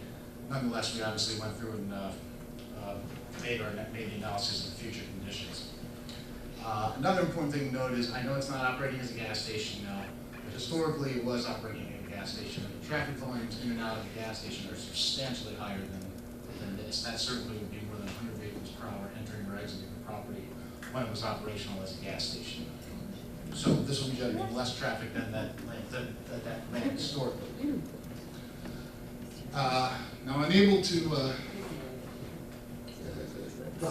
take a look and check on my numbers based on data that's published by the census, because basically they give you in the census data the time that people leave to go to work, and they give you their means of commutation to work. What I did was take a look at this census tract that this property is located in, and the one across the street, because we're right on the edge, and that kind of picks up this section of Boulevard East. And I do that to just check and make sure that the numbers that I'm projecting based on ITE kind of match the real world numbers that we see here in West New York. And essentially, the census data says that during the busiest single hour, 27.9% of workers leave. And maybe an hour before that it's 24%, an hour after that it's 26%. But if you look at the busiest hour, the highest number of people leave for work, it's 27.9%. So if you multiply that by the number of bedrooms, assuming in theory that there's a worker living in every bedroom, which is probably not quite going to be the case, but if you assume that there were, that comes out to 64 people leaving in the peak hour to go to work. In these census tracts in West New York, 45.2% of people use a vehicle to go to work. The others either work from home, bicycle, walk, use mass transit, they don't use their own vehicle. So if you apply that to the 64, you get 29. And again, I had 41 exiting in the morning, so my numbers are probably a little bit high, but taking a look at that real world scenario specific to this part of West New York, those numbers do make a lot of sense. And again, are probably a little bit high. In getting to the future traffic volumes, New Jersey DOT publishes a growth rate of 1% for Boulevard East. By that, 3 times that, it went 3%, to essentially accommodate for 3 years of growth. Then I added that site traffic from the ITE on top of that, and reanalyzed the intersection, and reanalyzed how it operates in the future when this building is constructed. And that 67th Street remains at a level service B in the morning and C in the evening peak hour. And the actual increase in delay, which I think is also helpful, is 1.3 seconds per vehicle in the morning and 1.8 seconds per vehicle in the evening. So very, very little increase in delay. And again, that's to be expected because, as I mentioned, we don't generate what you consider a significant increase in traffic. We're half of that, actually, half of the threshold. So that's really it for the traffic impact. Traffic impact perspective. I'll touch on the parking. I know Mr. Ancibia went through it, but the RSIS standards, residential site improvement standards, are what govern the parking requirements for this project. And they dictate the need for 162 parking spaces. We have 160 parking spaces provided. So we are a little bit short, but only 2 short. But again, I can go back to the census data. That gives me a number, just as I did to check my map, to check my numbers on the trip generation, I can do that for the parking. That gives us the vehicle ownership per household, again, using the 2 census tracts that are make up this part of Boulevard East. The vehicle ownership is 0.75 vehicles per unit. So that would come to 118 cars if that held true in this particular location. The Meridia Park Avenue building is largely occupied, and they're finding that they have a little bit higher of a rate at 0.9 vehicles per unit. That would come to 141 parking spaces here. So either way, less than 1 vehicle per unit would provide more than one parking space per unit. And again, we're very close to what that RSIS number asks us to be. And in this particular location, mass transit is obviously going to be an attractive feature to prospective residents moving into this building. There's the bus comes every 1.5 minutes, 2 minutes in the morning. There's several jitney lines. There's several jitney lines that travel along Boulevard East taking you to the ferry, so it's definitely a very heavily traveled mass transit corridor. In fact, when we were doing our traffic counts, we didn't note buses that came by, the jitney buses that came by, and the pedestrians to factor all that into our analysis, just to be thorough. During the peak hour, there were actually 31 New Jersey Transit buses that passed the site. 3 of those were actually full, so you had 28 available buses within the peak hour. And there were 22 jitney buses that came by during the peak hour. None of those were full, so you have ample opportunity for mass transit. Like I said, I think that's going to be an attractive feature for prospective residents.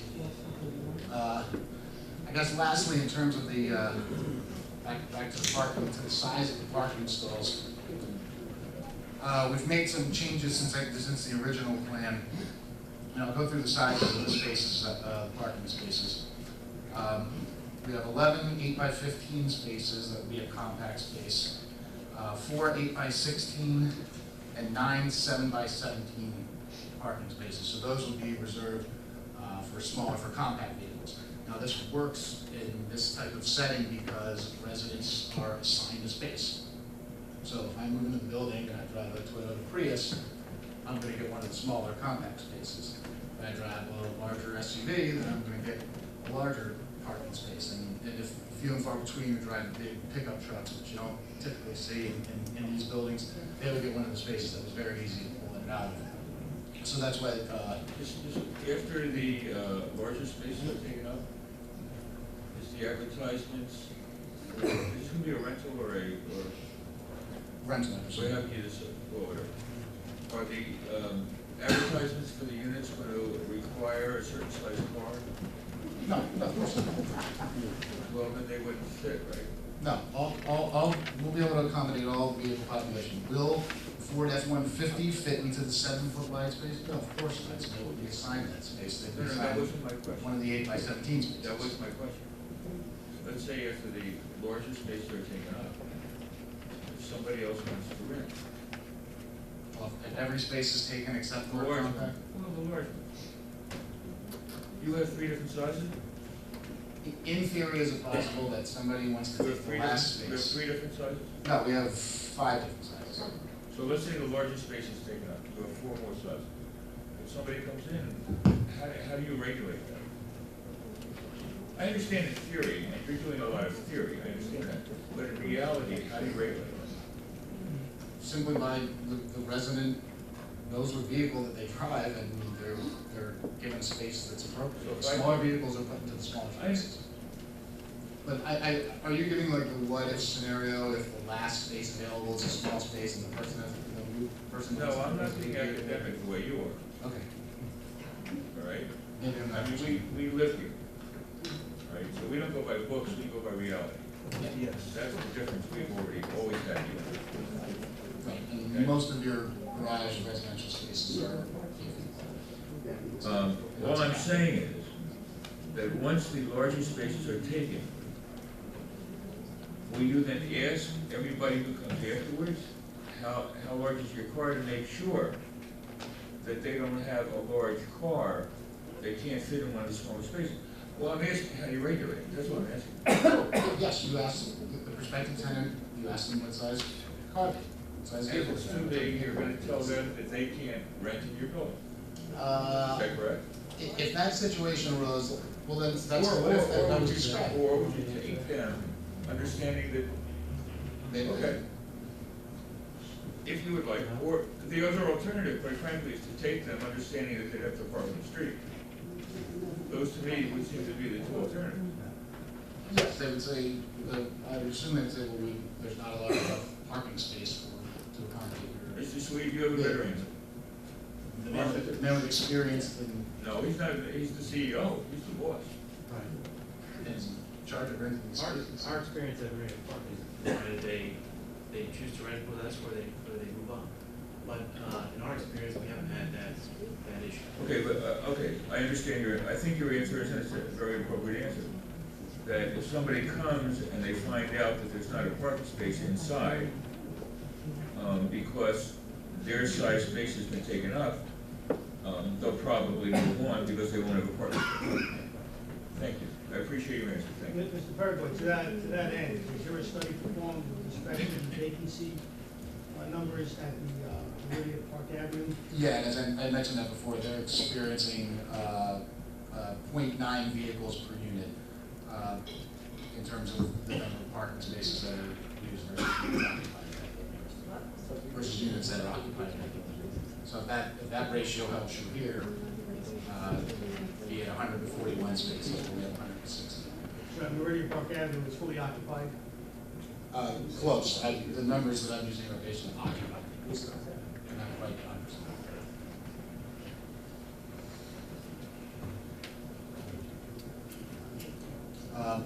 And to finish the size of the parking spaces, and the large majority are 8 by 17 or 8 by 18. You have 136 spaces that are certainly large enough to accommodate any size on your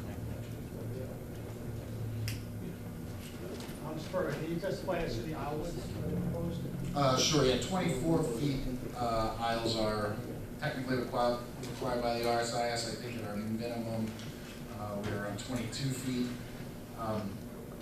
If you look at the turning radius of the average passenger vehicle, that includes SUVs, it's between 18 and 19 feet. So really, with the 19-foot aisle, theoretically, you can make that turn in one swing, so there is a little bit of margin for error. It's something to keep in mind when you talk about parking spaces and aisle widths in these types of buildings. When you're in a garage, a structured environment, indoor parking, you're accustomed to tighter dimensions, so you exercise a little bit more caution when you're parking. But almost any residential building, both Hudson County is going to have a little bit smaller parking spaces and aisle widths, so you're used to that. Also, you're parking in the same space every day. It only takes you a couple times before you figure out exactly what you need to do to get your car into that space. And thirdly, it's low volumes traveling in these garages. It's not a shopping center, it's not a retail, it's essentially a handful of people are leaving in the morning and coming in the evening. You're not passing too many people, there's not a lot going on. So if you misjudge and you need to make a second maneuver to pull into a parking space, or if you're in one of the tighter spaces, it's really no harm, no foul, you're not holding up a line of shoppers at Walmart. You may be holding up one of your neighbors, on a very rare occasion. So it makes a little bit more sense to save some space and provide more parking and tighten those dimensions up a little bit. Again, because it's the same people using the same space, you're assigned that space, you know how to get in and out of it, you know exactly what you're encountering here today. It's not a garage, it's open to the general public. So based on the term plates in your testimony, the alleyways that you provided are sufficient to accommodate the volume of traffic? Yes, absolutely. Can you testify with respect to the handicap stall width? Can I just clarify this? Because I want to make sure I understand. When you said that people in Hudson County, I suppose who live in high-rises would be used to tight quarters and tight spaces? In general, when you're in a parking garage environment, and anywhere, even if it's a public garage, you're more conscientious because there are columns and it's just a tighter environment, or particularly in a residential. That's what I want to get to. Are you testifying that in the high-rises in Hudson County, by and large, the parking spaces are less than those required under the zoning ordinance? In my experience, yes. For residential buildings, yes, absolutely. Really? Nearly every residential building I've ever worked on in Hudson County has been somewhat smaller spaces than 9 feet. There's a 34-story building. It's called the Riviera Towers in West New York, 6040 Boulevard East. I suggest, it's a 5-story garage. I suggest you go there. Yes. I suggest you go there. The parking spaces are ample. And In some way, sure. In fact, many of the parking spaces I've been to in West New York have been ample. Because I'm sensitive to squeezing in. And 8 by 17 is ample. They You have- wouldn't feel like you were squeezing it. 7 feet. So what you're, Yeah, bigger okay, cars. so the answer to my statement, I guess what you're saying is that even though I feel that they're ample, they don't necessarily meet the requirements of the zoning. I don't of the know. zoning ordinance. I haven't measured the spaces in that building. I'm certain that they're No, I'm 9 saying by in general. 18, I'm not sure. Okay, thank you. But even when you I have think- full-size spaces, you're still in a garage environment, conscientious of poles and walls and things that you don't experience out in the surface. That's my point.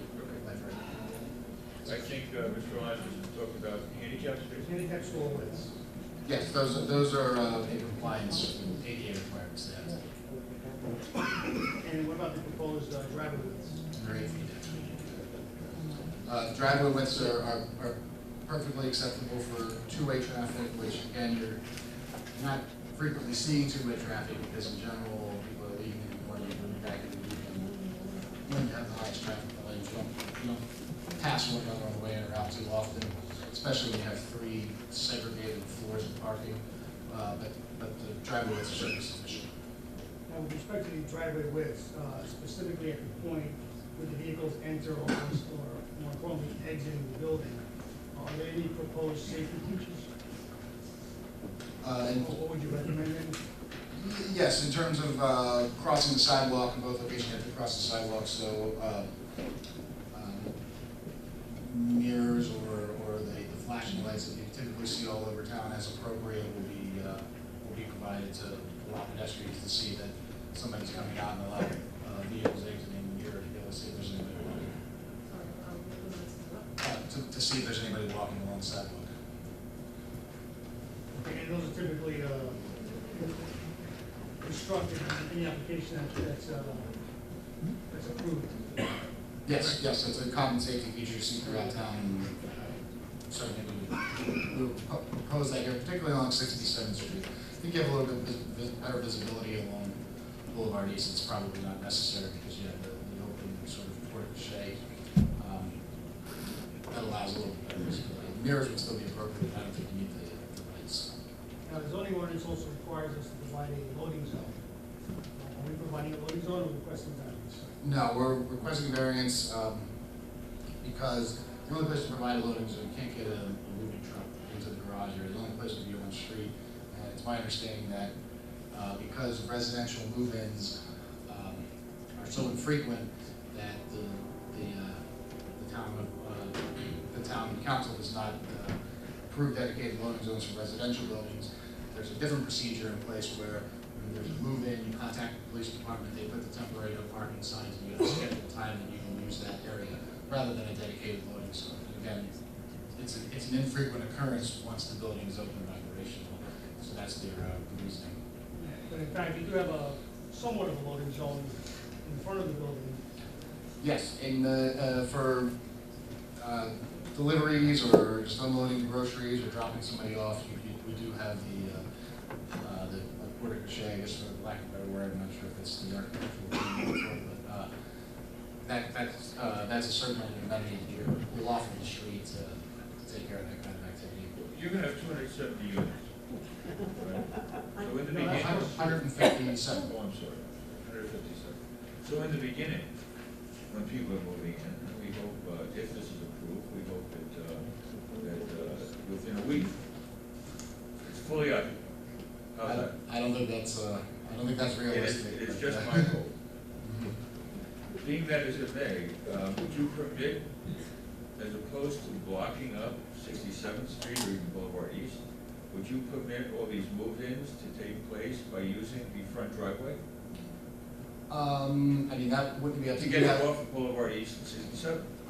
I would suggest that depending on the size of the truck and what the duration that they would need it. I mean, somebody with one of those smaller U-Haul trucks who needs to move up 2 couches and a TV stand, I would think that they would be able to park for a few moments in that area. Somebody needs a little bit longer time and not necessarily clog up that area. Move-ins are scheduled. They're scheduled with the building management and then obviously with the police department for that temporary. And I know you don't know this, but do you know how many hours they're given for the elevators?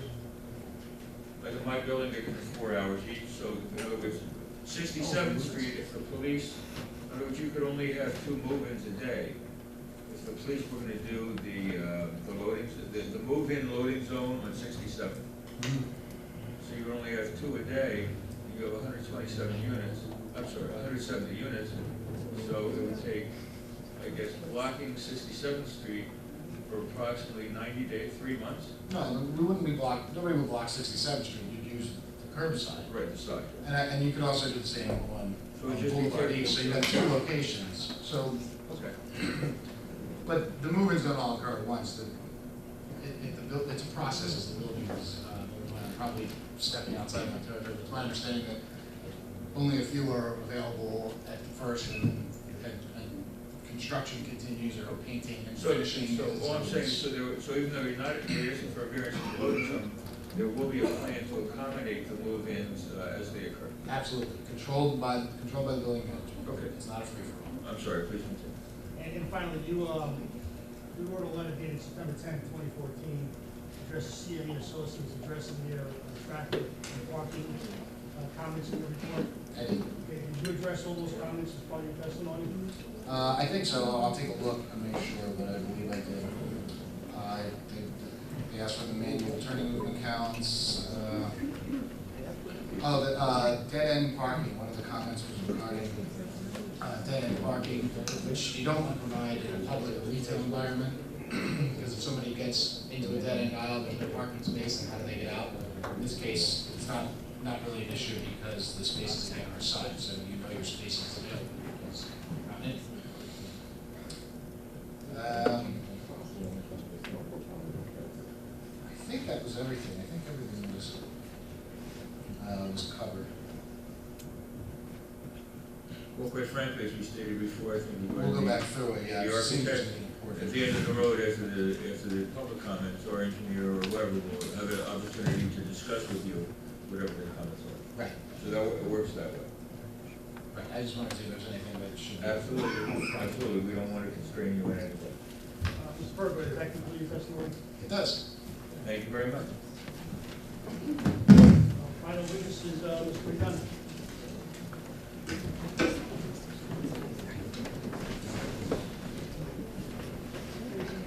For the benefit of everybody here, I think what we're going to do is we'll probably go until this witness ends, and then we'll call it a night, and we'll return on Monday for the next special meeting that we're having, same time, 6:30 here on Monday night. At that point in time, if we can get done with this planner by 10 o'clock, at that point in time, we will start with the public question.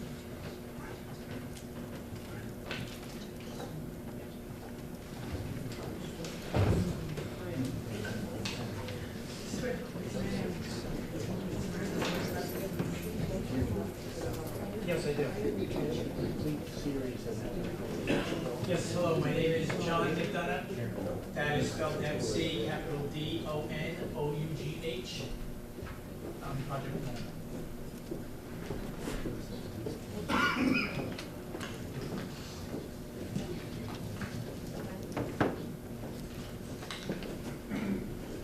Mr. McDonough, I'm just going to ask you to read your professional qualifications in the field of planning. Yes, I'm a licensed professional planner here in the state of New Jersey, also a member of the American Institute of Certified Planners, which is a national certification, and I also am a landscape architect as well, licensed in the state. I have appeared before numerous boards here in Hudson County, and I have appeared in front of this board in the past as well, in New Jersey Superior Courts as well. You've been qualified by this board. I have this particular zoning board and the planning board as well. Mr. Chairman, I would move Mr. McDonough as an expert in field of planning.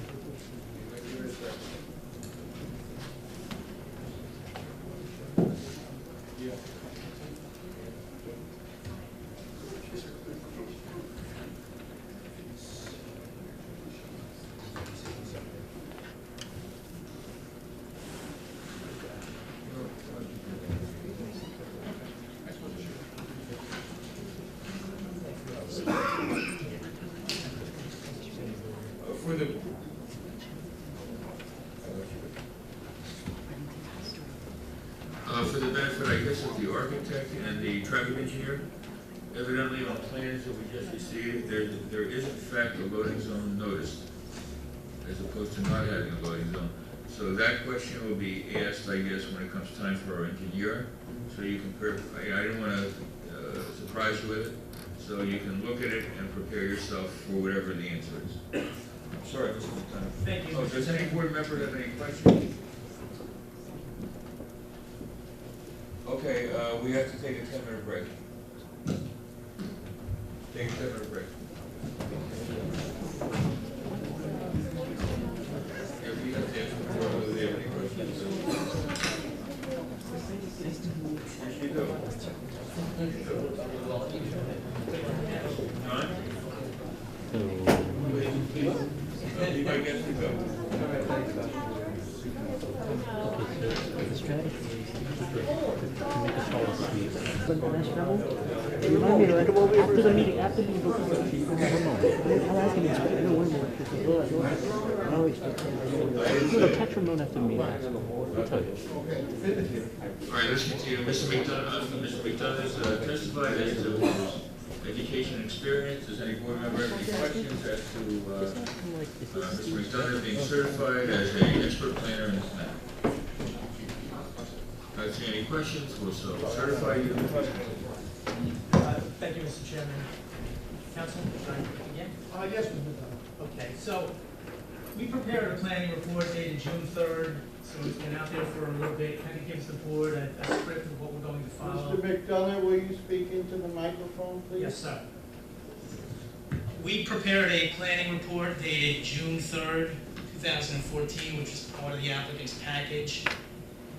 This will give the script that we're going to follow as part of our planning analysis. Basically, the preparation that we did is we review existing site conditions, and I put together some visuals. We review proposed site conditions, we review the zoning, and then we review the relief that the applicant is seeking. What I'd like to do, Mr. Chairman, just to sort of help the board with where we're going, is take out an excerpt from page 5 of our report, which is on one page here, which gives the board an outline of the relief that the applicant is seeking. We're here in the RM medium residential density district, and we've categorized 8 forms of relief that the applicant is seeking. So again, just to try to make it simple, I've put together a one-pager for all the board members to follow along as we talk about the relief that the applicant needs. Is that the same thing as page 5? It's, the only difference is page 5 flips over a little bit onto page 6, so it's up to the chair. Does everybody have a planner's report? Is everybody capable of turning the page from page 5 to page 6, or does anybody have a handicap? Oh, good. Everybody can do that? That being the case, we'll follow along with you regarding the report that all board members have in front of them. Thank you, Mr. Chairman, that simplifies. The other thing that I'd like to hand out is what you have here on the screen for the interested parties and our public to follow along with as well. I've put together 4 visuals that will be supplements to the June 3rd planning report. Page 5. I'm sorry, go ahead. It's okay.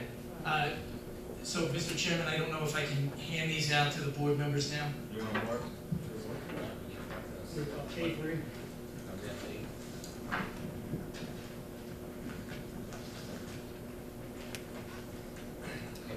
Mr. McDonald will mark those A3. Can you tell me what they are?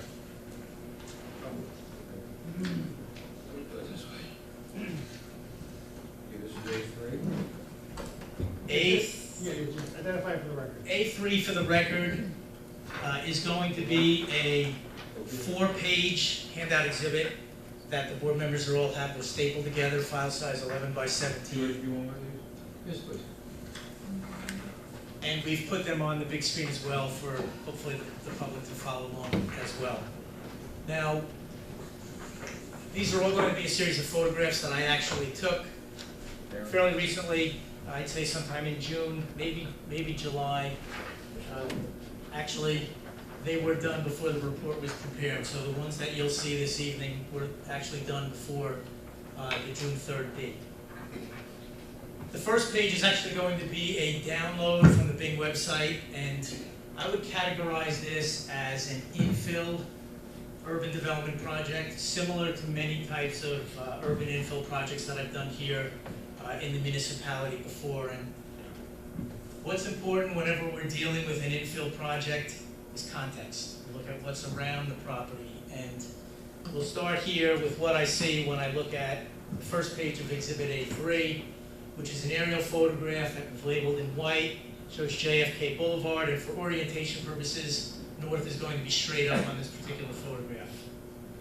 Again, we're looking at what would be the northeast section of town near Guttenberg, extreme corner. We know what's on the other side, looking at the bottom of the photograph in terms of the Hudson and those spectacular views of Manhattan, which makes this such an appealing and attractive area, notwithstanding the infrastructure and the transportation advantages that you enjoy here as well as an urban center, which is really where our state plan says the population is supposed to be directed. But what's interesting as we look at JFK, and I've categorized Boulevard East in the past as one of the prized roadways here in New Jersey with those spectacular views. And as we look at the form that has manifested along the roadway, particularly at this location,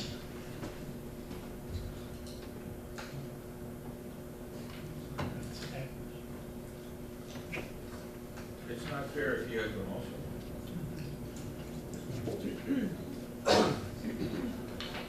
sorry.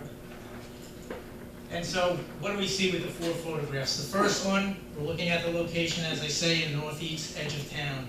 But the area where the particular site is located, and we've labeled it in yellow, relatively square piece of property, surrounded by significant massing at this particular location. And you can see, and I think the chair brought this up before in a similar photograph, the shadow effects that are cast by the Versailles 23-story building, which this is really the one lot that is immediately opposite and impacted by that. It's a unique property to the extent that it is directly in the face of the Versailles. And I think that's evident here by the particular photograph. We look at the other massing around the particular property, and we've labeled them. We've got 6-story building, of course the Versailles, a 23-story building. Again, that's the face, the orientation of this site, looking right at the Versailles. Of course, we've got the 42-story buildings which are within eye shot of the subject site as well. The 42-story Galaxy Towers, and there were 3 of those.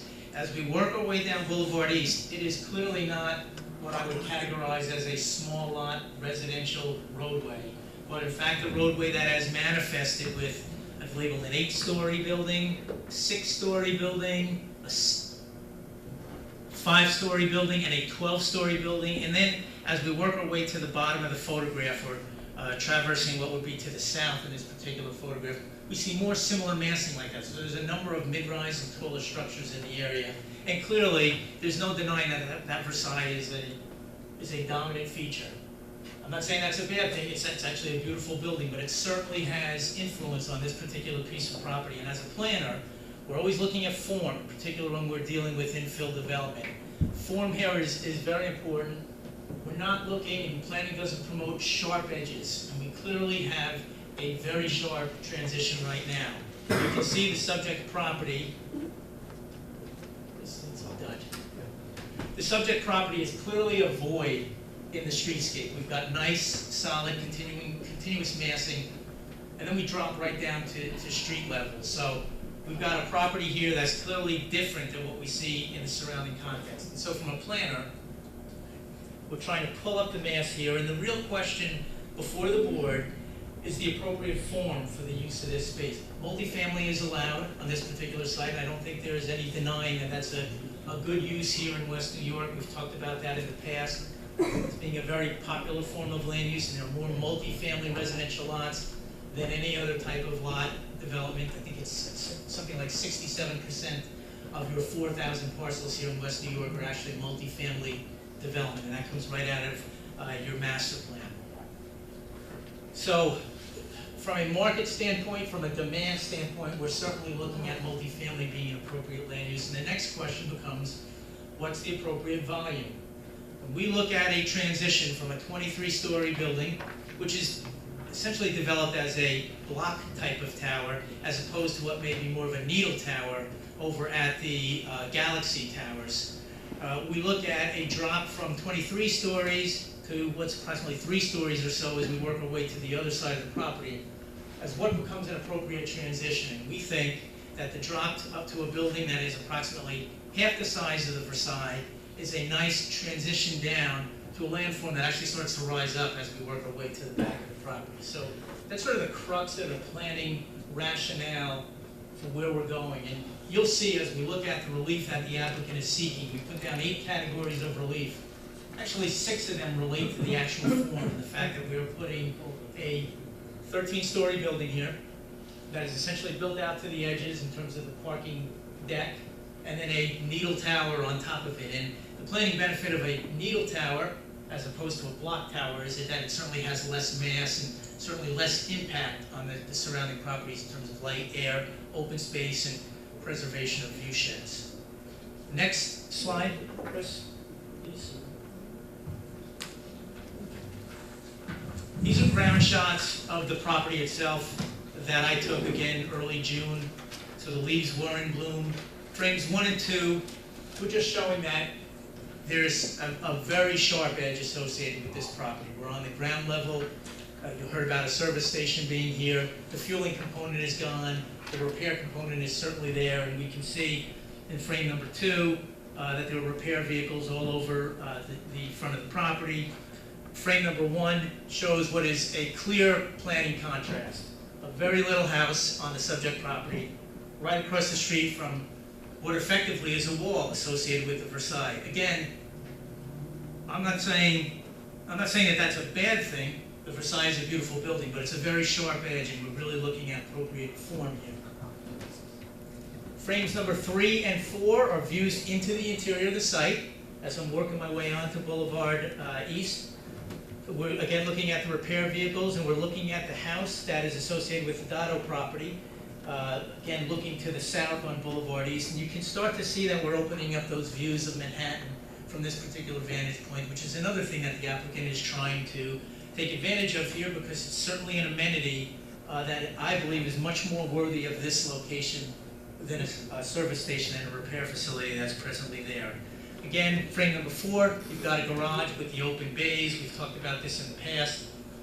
Clearly, with the banging, the clanging, is contrary to the beauty that we see along Boulevard East. So, trying to pick up the site, we're trying to provide something here that's appropriate, again, from a mass and scale standpoint.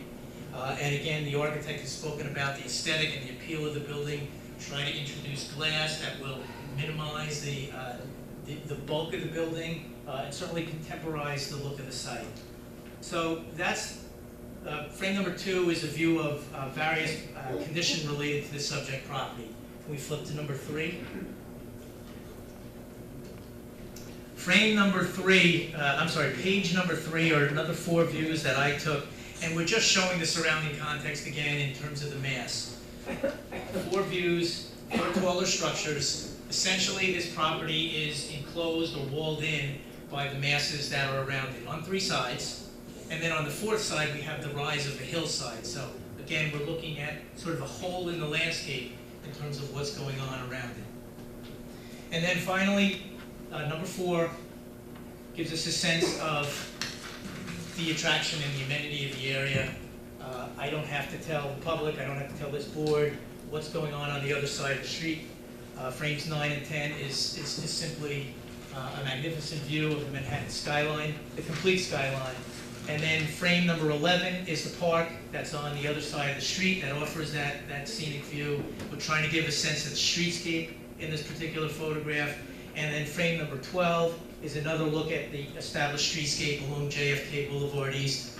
Right now we've got concrete walkways. We're looking to bring up that appeal and sort of continue the theme that has been established in this particular area. So again, we're looking at attractive architecture, looking at attractive landscape architecture, and attractive streetscape as well, in an attempt to beautify the area. Back to the relief that the applicant is seeking, and I think it's an important point to just talk about some of the site statistics so we're all on the same page in terms of where the applicant has landed with respect to what it's proposing here. A 13-story building, 10 living levels above a 3-story parking level. And of course, the living level is recessed with respect to the deck. So again, we're looking for more of a needle type of tower here. 157 dwelling units. I had in my report 97 1-bedroom, 49 2-bedrooms, and 11 3-bedrooms.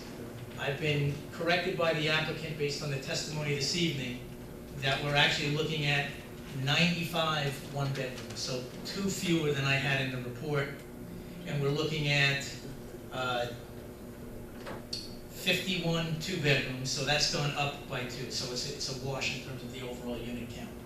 The 3-bedroom stays exactly the same.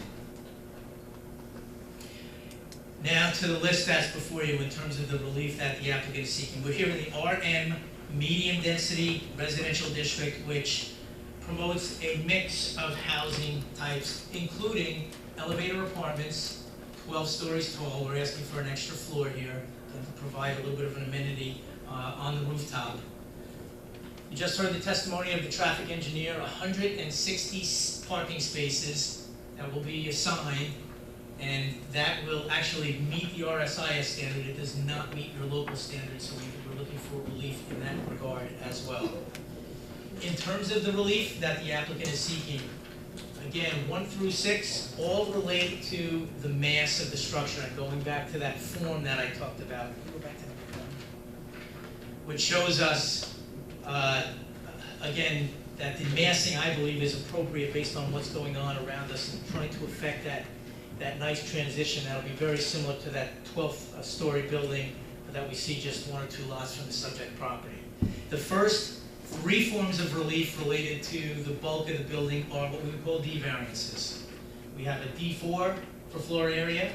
We're looking for just under a floor area ratio of just under 12, which relates to essentially the number of stories that are associated with the building. That's relief that's required. A density variance related to the number of dwelling units, and a height variance to the extent that we're looking for that extra story, which translates to 15 feet above the maximum that's allowed. 135 feet is the maximum, or 150 feet. Those are the 3 D reliefs that we'll talk about. In terms of the C relief that's related to the bulk, we've got lot dimensional variances that are related to the size of the tract. Elevator apartments are allowed on 40,000 square foot parcels. That would essentially double the land mass that you see here, either to the left, to the right, or to the back of the property. From a planning standpoint, again, that would introduce a lot more mass in this area. Something similar if we look at the scale of the Versailles in aggregate, which I think would have much more visual impact than the linear product that the applicant is certainly proposing here. We're also looking at yard dimensional variances, and you heard the engineer talk about that. We spoke about 2 front yards and 2 side yards around the property, and the fact that we're looking to build essentially to the edge, similar to what we see with some of these other buildings along the streetscape, trying to maintain that street wall effect. And then we recess the building, the livable portion, we step it back, so we are 5.1 feet offset from the edge of the parking deck in that regard. We're also looking for two forms of what I would call design-related relief. We've got a parking variance that we're looking for here related to the number of parking spaces. Again, comply with RSIS, but not compliant with your ordinance requirement, which would be 193 spaces under the ordinance. Again, we have 160 parking spaces proposed here. There was dimensional relief that's related to those parking spaces, and I think our traffic engineer just went through that very thoroughly. In essence, the size of the stalls width-wise are supposed to be 9.5 feet. We get down to 7 feet on some of our stalls. The length of the stalls are supposed to be 20 feet under the ordinance. We get down to 16 feet in terms of length in some of our stalls. And again, the justification, I'll fall back on a lot of the testimony that has gone before me. And I am sorry, in terms of the bulk, there is also coverage, again, related to the fact that we are building essentially to the edge of the property, 97% versus 75% being allowed under the ordinance. And then the last form of relief, I think the chair had some discussion with the architect about the signs and the fact that we have 2 signs flanking the building as opposed to 1 being allowed. And we're looking for the larger signs. I believe it's similar to what we have over at Park Ave with Meridian as part of their branding, to introduce a sign that's 124 square feet. The ordinance would only allow essentially a nameplate of 6 square feet, or the typical numbers that we may see for an address. So that's the relief that the applicant is seeking, again, consistent with what we've laid out in the report, and I believe consistent with what your engineer, your planner has laid out in his report as well. I believe we're aligned in that regard. There was a loading variance that was also just brought up as well, and I believe that's been addressed as part of the management of the site and something that the applicant is working with the city council in terms of coming up with a management plan in that regard. So tying this to our statute and the municipal land use law, on the positive side is the obligation of the applicant to prove that purposes of the municipal land use law are advanced. We're not dealing with what would be considered a D1 variance here, which is a use that's not permitted in the zone. Again, multifamily contemplated here really relates to the volume, the cube that the applicant is putting here and how it relates to what's around it. Purposes of zoning that I see advanced, first and foremost, and they're articulated in the report, purpose G, the provision for a variety of uses, including residential uses, in appropriate locations. And I believe, as I've said here, and I think the visuals support it, that the massing of the building is consistent with what I would consider good urban design, again, providing a softer edge as opposed to a sharper edge, going from a very tall building to very smaller buildings. So I see that as a planning purpose that's advanced here, sort of a step-down effect, if you will. I also see the advancement of purpose I, which is the planning purpose of aesthetics, promote a desirable visual environment. We showed you those visuals about the streetscape that we're looking to improve and to bring up the consistency with what's there. And also on a grander scale, bringing the site more into harmony with what's around it. Again, I certainly think that the whole that's there now is less in harmony than what the applicant is pulling in, maintaining some continuity of massing. That I also believe is consistent with good urban design principles. The building is attractive. The landscape architecture is attractive, so that also goes towards that planning purpose as well. I also see the advancement of purpose A, which is the promotion of the general welfare. We know that housing is in demand here. It's a very popular land use. It's the land use that I most find myself in front of this board doing, again, infill type projects such as we see here. New housing stock is a planning benefit. Your master plan talks about the aging of the housing stock here in West New York and providing an opportunity to upgrade that housing stock for the public welfare. The market that this housing stock is going to cater to is non-families. The units are relatively small, the one-bedroom components. Talking about working professionals who will take advantage of those great mass transit amenities that you have here and work in certainly the employment center of both New York and New Jersey. And also empty nesters who want to age in place and stay here in the city and don't want the maintenance responsibilities of the house, and also choose to live here. That's consistent with what we're seeing over at Park Avenue. That's the makeup. We're not seeing families there.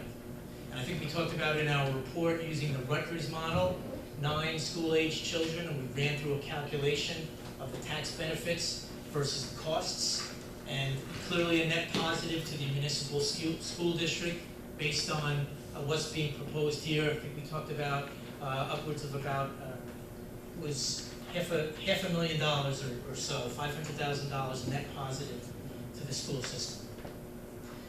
The last purpose, I'm sorry, I'd like to stick with A for a second. I also look at our state plan here in New Jersey. This is a planning area 1. This is a targeted growth area. This is where the state plan wants development to reoccur, in fact, redevelopment, bringing the population back to our urban core, which has these great advantages that we don't see as we work our way to the west.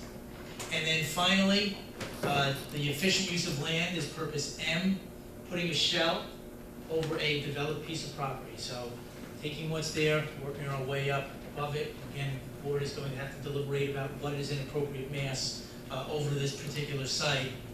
Again, I think I've put forth the reasons why I think the massing here is appropriate. And certainly, we're dealing with an efficient use of land as we're talking about infill redevelopment, which is as efficient as it gets. That's all the weight on the positive side. I believe the planning tests that would be associated with the floor area, our courts talked to us about what would be the Randolph Town Square case.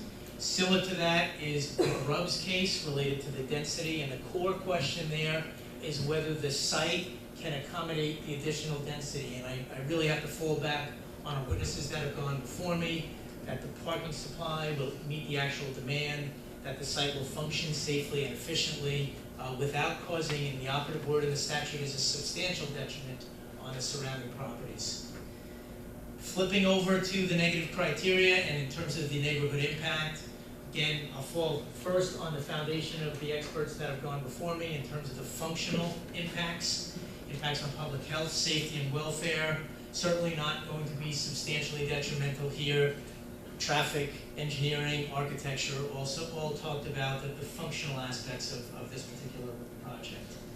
As a planner, I look at the visual impacts. And visual, we look at the massing, we look at the aesthetic of the building itself. I think the building is not out of scale with what I see around the subject property. It's actually a nice blend, and as I say, a nice step down. And in planning, we typically pick our spots. We're certainly not looking at something here that would be tantamount to a rezone. I'm not talking about rezoning the whole corridor. I'm talking about one particular piece of property that has special characteristics that I see as being somewhat distinct and different than the other areas along that corridor, essentially by virtue of what it's staring at right across the street. So I don't see a variance if granted here as being tantamount to a rezone and essentially usurping what your governing body has the power to do, which is to rezone properties. It's a special piece of property. It's exactly what a use variance is supposed to be. It's exactly what zoning boards are for. That's why we have zoning boards, for applications such as this. Last part of the test looks at the impact on the zone plan and ordinance, and I just said that this is not going to be a tantamount to a rezone of this particular RM zone. I look back at the 1978 master plan, which admittedly in recent planning documents that have come forth is antiquated and is 30+ years old. And we're looking for change, as I see articulated in some of your more current planning literature, including that 2010 Hunter College study, which was not adopted by the council as a master plan, but it is certainly a planning document that as a planner I can look at. It has a lot of good demographic analysis in there, and that's where we found that the 1.9% vacancy rate here in West New York for apartments is significantly lower than we see in the rest of Hudson County, which again is an indicator of demand. We also know we have rent control here in the town as well, which I see as another indicator of demand. Finally, I see online that you do have a master plan 2013. It indicates as draft. It might have actually been adopted, not 100% sure, but that also does encourage rezoning and look at certain specific corridors along the boulevard being one of them, and other pockets. And again, context-sensitive design is an element that I see in the discussions of the planning literature. I've actually sat in on some of the community participation meetings that I know a lot of our neighbors here have had as well, just to get a sense of what the community wants, and what I do get out of that is, of course, context-sensitive design is very important to the community, preservation of neighborhood character, and again, taking advantage of the many amenities that you have here and maintaining the stability. But we do pick our spots, and there is this balancing in the master plan, and the goals of the master plan to encourage new development, maintain stability in specific areas. And I see this applicant as applying and achieving that balancing effect, again, given the context of what's around it. So in conclusion, I believe the site can accommodate the additional bulk here. The sea relief related to the parking, I think, has been justified by the technical expertise of the witnesses that go before me. And with that said, Mr. Chairman, I believe I've hit my 10 o'clock cutoff. I'm sorry, I don't think I heard the justifications for the B6 height variance. That goes to the Grasso standard, and with respect to that, we look at the purposes of height control and whether this gives one particular piece of property a height advantage of another particular piece of property. I believe that Grasso standard is met here. Certainly not looking to have that building any higher than what we have across the street. In fact, we're approximately half the height of what we see across the street, and it's this step down that I'm talking about.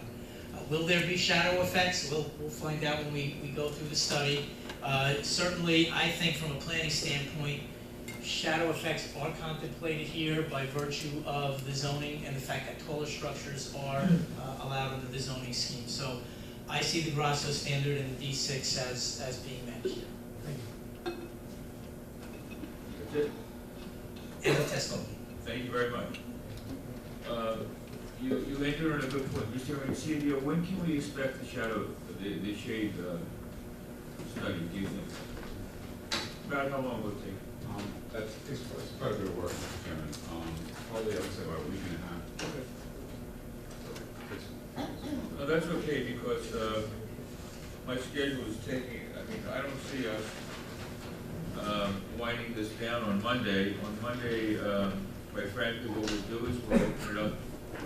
I'm sorry, Mr. Alonso, are you done with the applicant? That concludes our witnesses, subject to recalling Mr. Recipia for purposes of the shadow study, and obviously reserving the right to recall them following at the conclusion of objectors to testimony. And that relates to all of your witnesses regarding Rico. That's correct. That being the case, we'll end this hearing tonight. We'll continue it at 6:30 Monday night here, and we'll open it up for public questions at that point. All of the people that testified tonight, all the experts, will be here available for any questions that the public may have.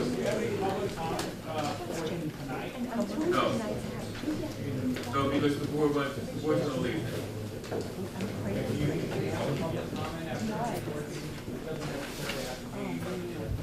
Oh, I see what you mean. You mean non-applicant? Yes. Non-application? Yeah, we can do that. I thought you meant on this But application. if not specifically, I have a question. I thought you meant on this application. Okay. Right, there is supposed to be a public portion. If we don't have a public portion, it's not going to be. That's right. Okay, so we're closing this hearing. We'll now open it up to the public for general comment. How's that? You have to have a public comment, otherwise this isn't a meeting. Monday, yeah, Monday for every, Monday, 6:30, this application hearing. Thank you very much. I'm sorry, Monday the 22nd. Yes, sir. If we didn't open this up for public contents, it would be an illegal meeting under the New Jersey Sunshine Law. I'd like to ask Mr. The engineer. No, we're not asking questions. We're not asking questions? Public comment, no, that's Monday. This is just being open for general public comment. You know the way we do at the end of every meeting? We ask Okay. the public to come up and praise Okay. their All right, I'll be able to speak again on Monday, obviously, right? Okay, I realize other people want to speak. All right. There was a very famous quote that was mentioned at the conclusion of during the conclusion of the vote 2 years ago, that the 95% request to cover the footprint of all the property was like stuffing an elephant inside a hamster cage. I don't know how many zoning board members were here, but it was made, and it's very famous. But now they want to increase that to 97% of the footprint. All right, so it's a fat elephant in a hamster cage. All right. I didn't say who said this quote, but maybe you can do some research. Yes. Any comments regarding this application, for the application? These are just general comments. The application will continue Monday night. Oh, like a general comment, like I'm a Met fan? Oh, I'm a Met fan, everybody, I'm gonna say. I am a Met fan, but I'll let you know. Because we've had some, you may be right. Yes, I would like to know, yes, I would. I don't believe this town does. I have a concern that one of the board members may be related to the Board of Education President Stephen A. Rodas. I have a concern on that. Are you related to Stephen A. Rodas? Yes, okay, then here's my concern. Mr. Rodas was just hit with multiple building violations in 515 67th Street. I have a right to talk. No, please sit down. Please sit down. That's completely irrelevant. Please sit down.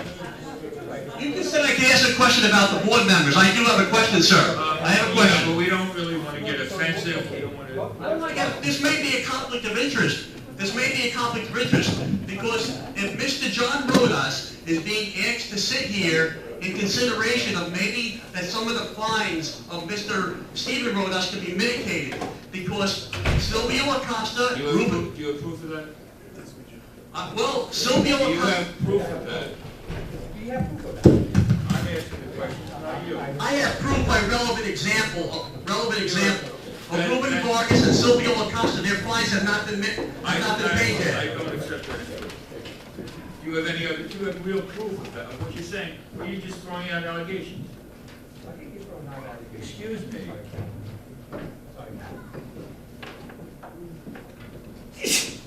The documents are available for public inspection. The documents are available, okay? Anything else you want to say? Yeah, I would like to have Mr. Rodas removed from this board. Okay, as chair, based upon what you said, I'm declining your request. So Thank you very much. So be it. Thanks for my time. Good evening. Doug Morton, 6600 Boulevard East. I just wanted to ask, is Jesus Alvarado and Evelina Valdez, are they still on the board? Yes, they are. Yes, they are. Okay, so we're not looking for any board members to come next. My belief is that they're still on the board. And a question about. As a matter of fact, what you can do, Maria, can you check tomorrow morning? What? Why don't you call Maria and she'll verify? How will that impact Monday's meeting? Well, it won't at all. If they're not on the board. If they're not on the board, well, that would mean that we would have 7 board members, and you need 5, I mean, we would have 7 board members. But I'm gonna guess, I'm gonna guess we're still, but let Maria find that out for you. But 7 is the amount we have 7 with 2 alternates. Absolutely right. Absolutely right.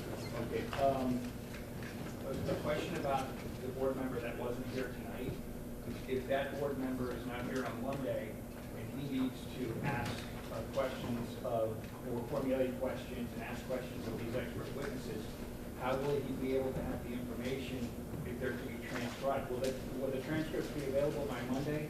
The board itself may not be asking questions on Monday night. But how would they even know whether they can ask the question if they don't have? Because before the October meeting, and this will be carried to, they will have a transcript.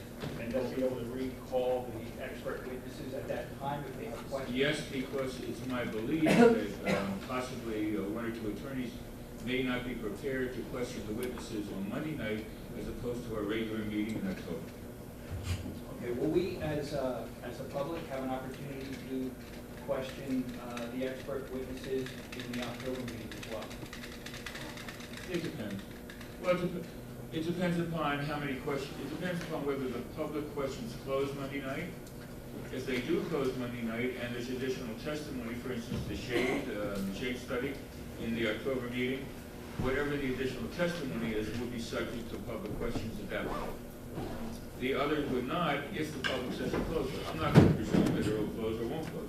We'll see what happens. Only because there's a ton of information that was given tonight, and I'd like to have the opportunity to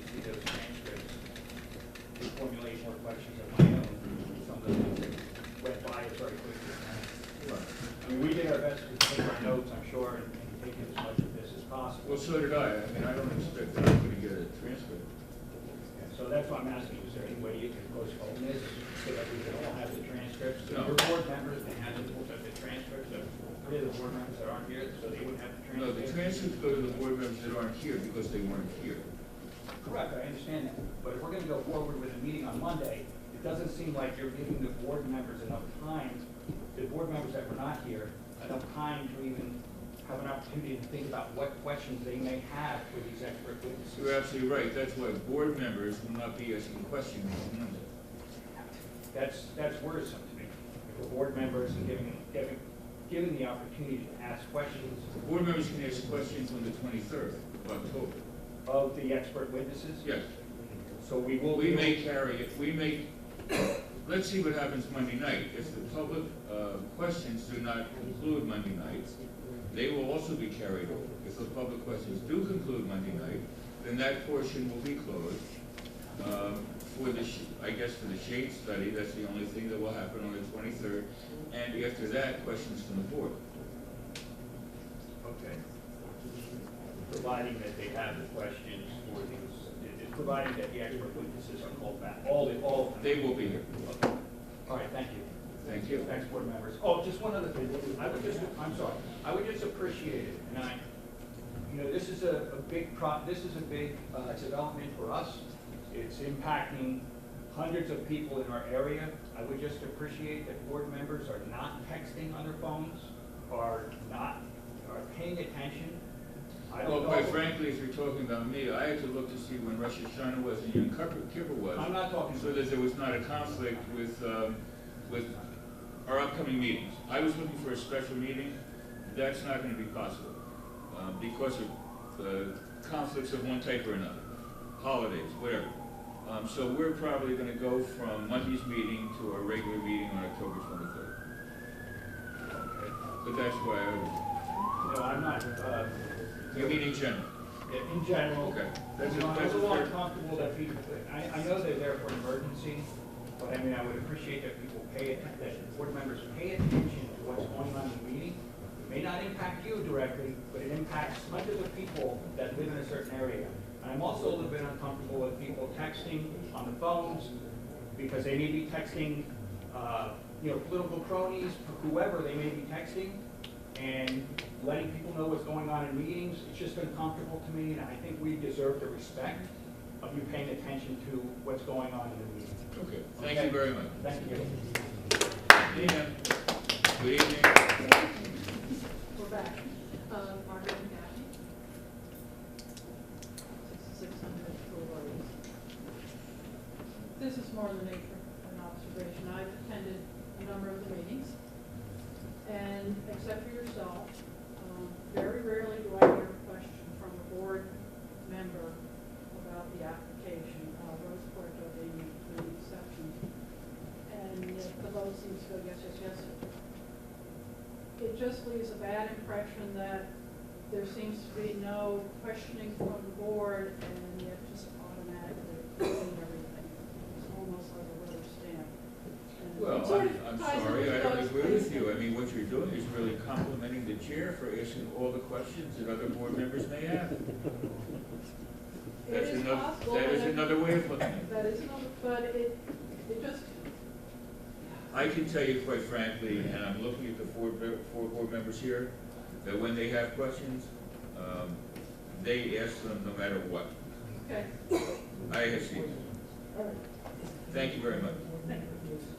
Yes, ma'am. Hi. Linda Calvin, 6600 Boulevard East.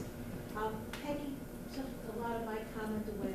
I've lived in West New York much longer than Peggy, since 1978, and there's a big change in the area. It's a lot more congested, a lot more traffic, and I have been to quite a few zoning board meetings, which you know about, and I've asked questions. And like Peggy, I'm a little bit concerned that the zoning board meetings that I've been to, I don't think any application got rejected outright. And some of them really, I think, should not have gone through. Okay. Okay, so going forward, since the past is past, going forward, when all of you consider an application consider the impact of the quality of life, traffic, and especially safety, and like encroachment on property. Like I was concerned about the Meridian Park Avenue. It looks like a hooker hotel. It has no class. And I mentioned this at commissioners meetings, those balconies are right over the sidewalk. And it doesn't fit into the picture. Please look at everything, but most important safety. Thank you very much. Thank you. Thank you. Any other member of the public? I'll close that portion of the meeting. I move to adjourn. Is there a second? Vote yes.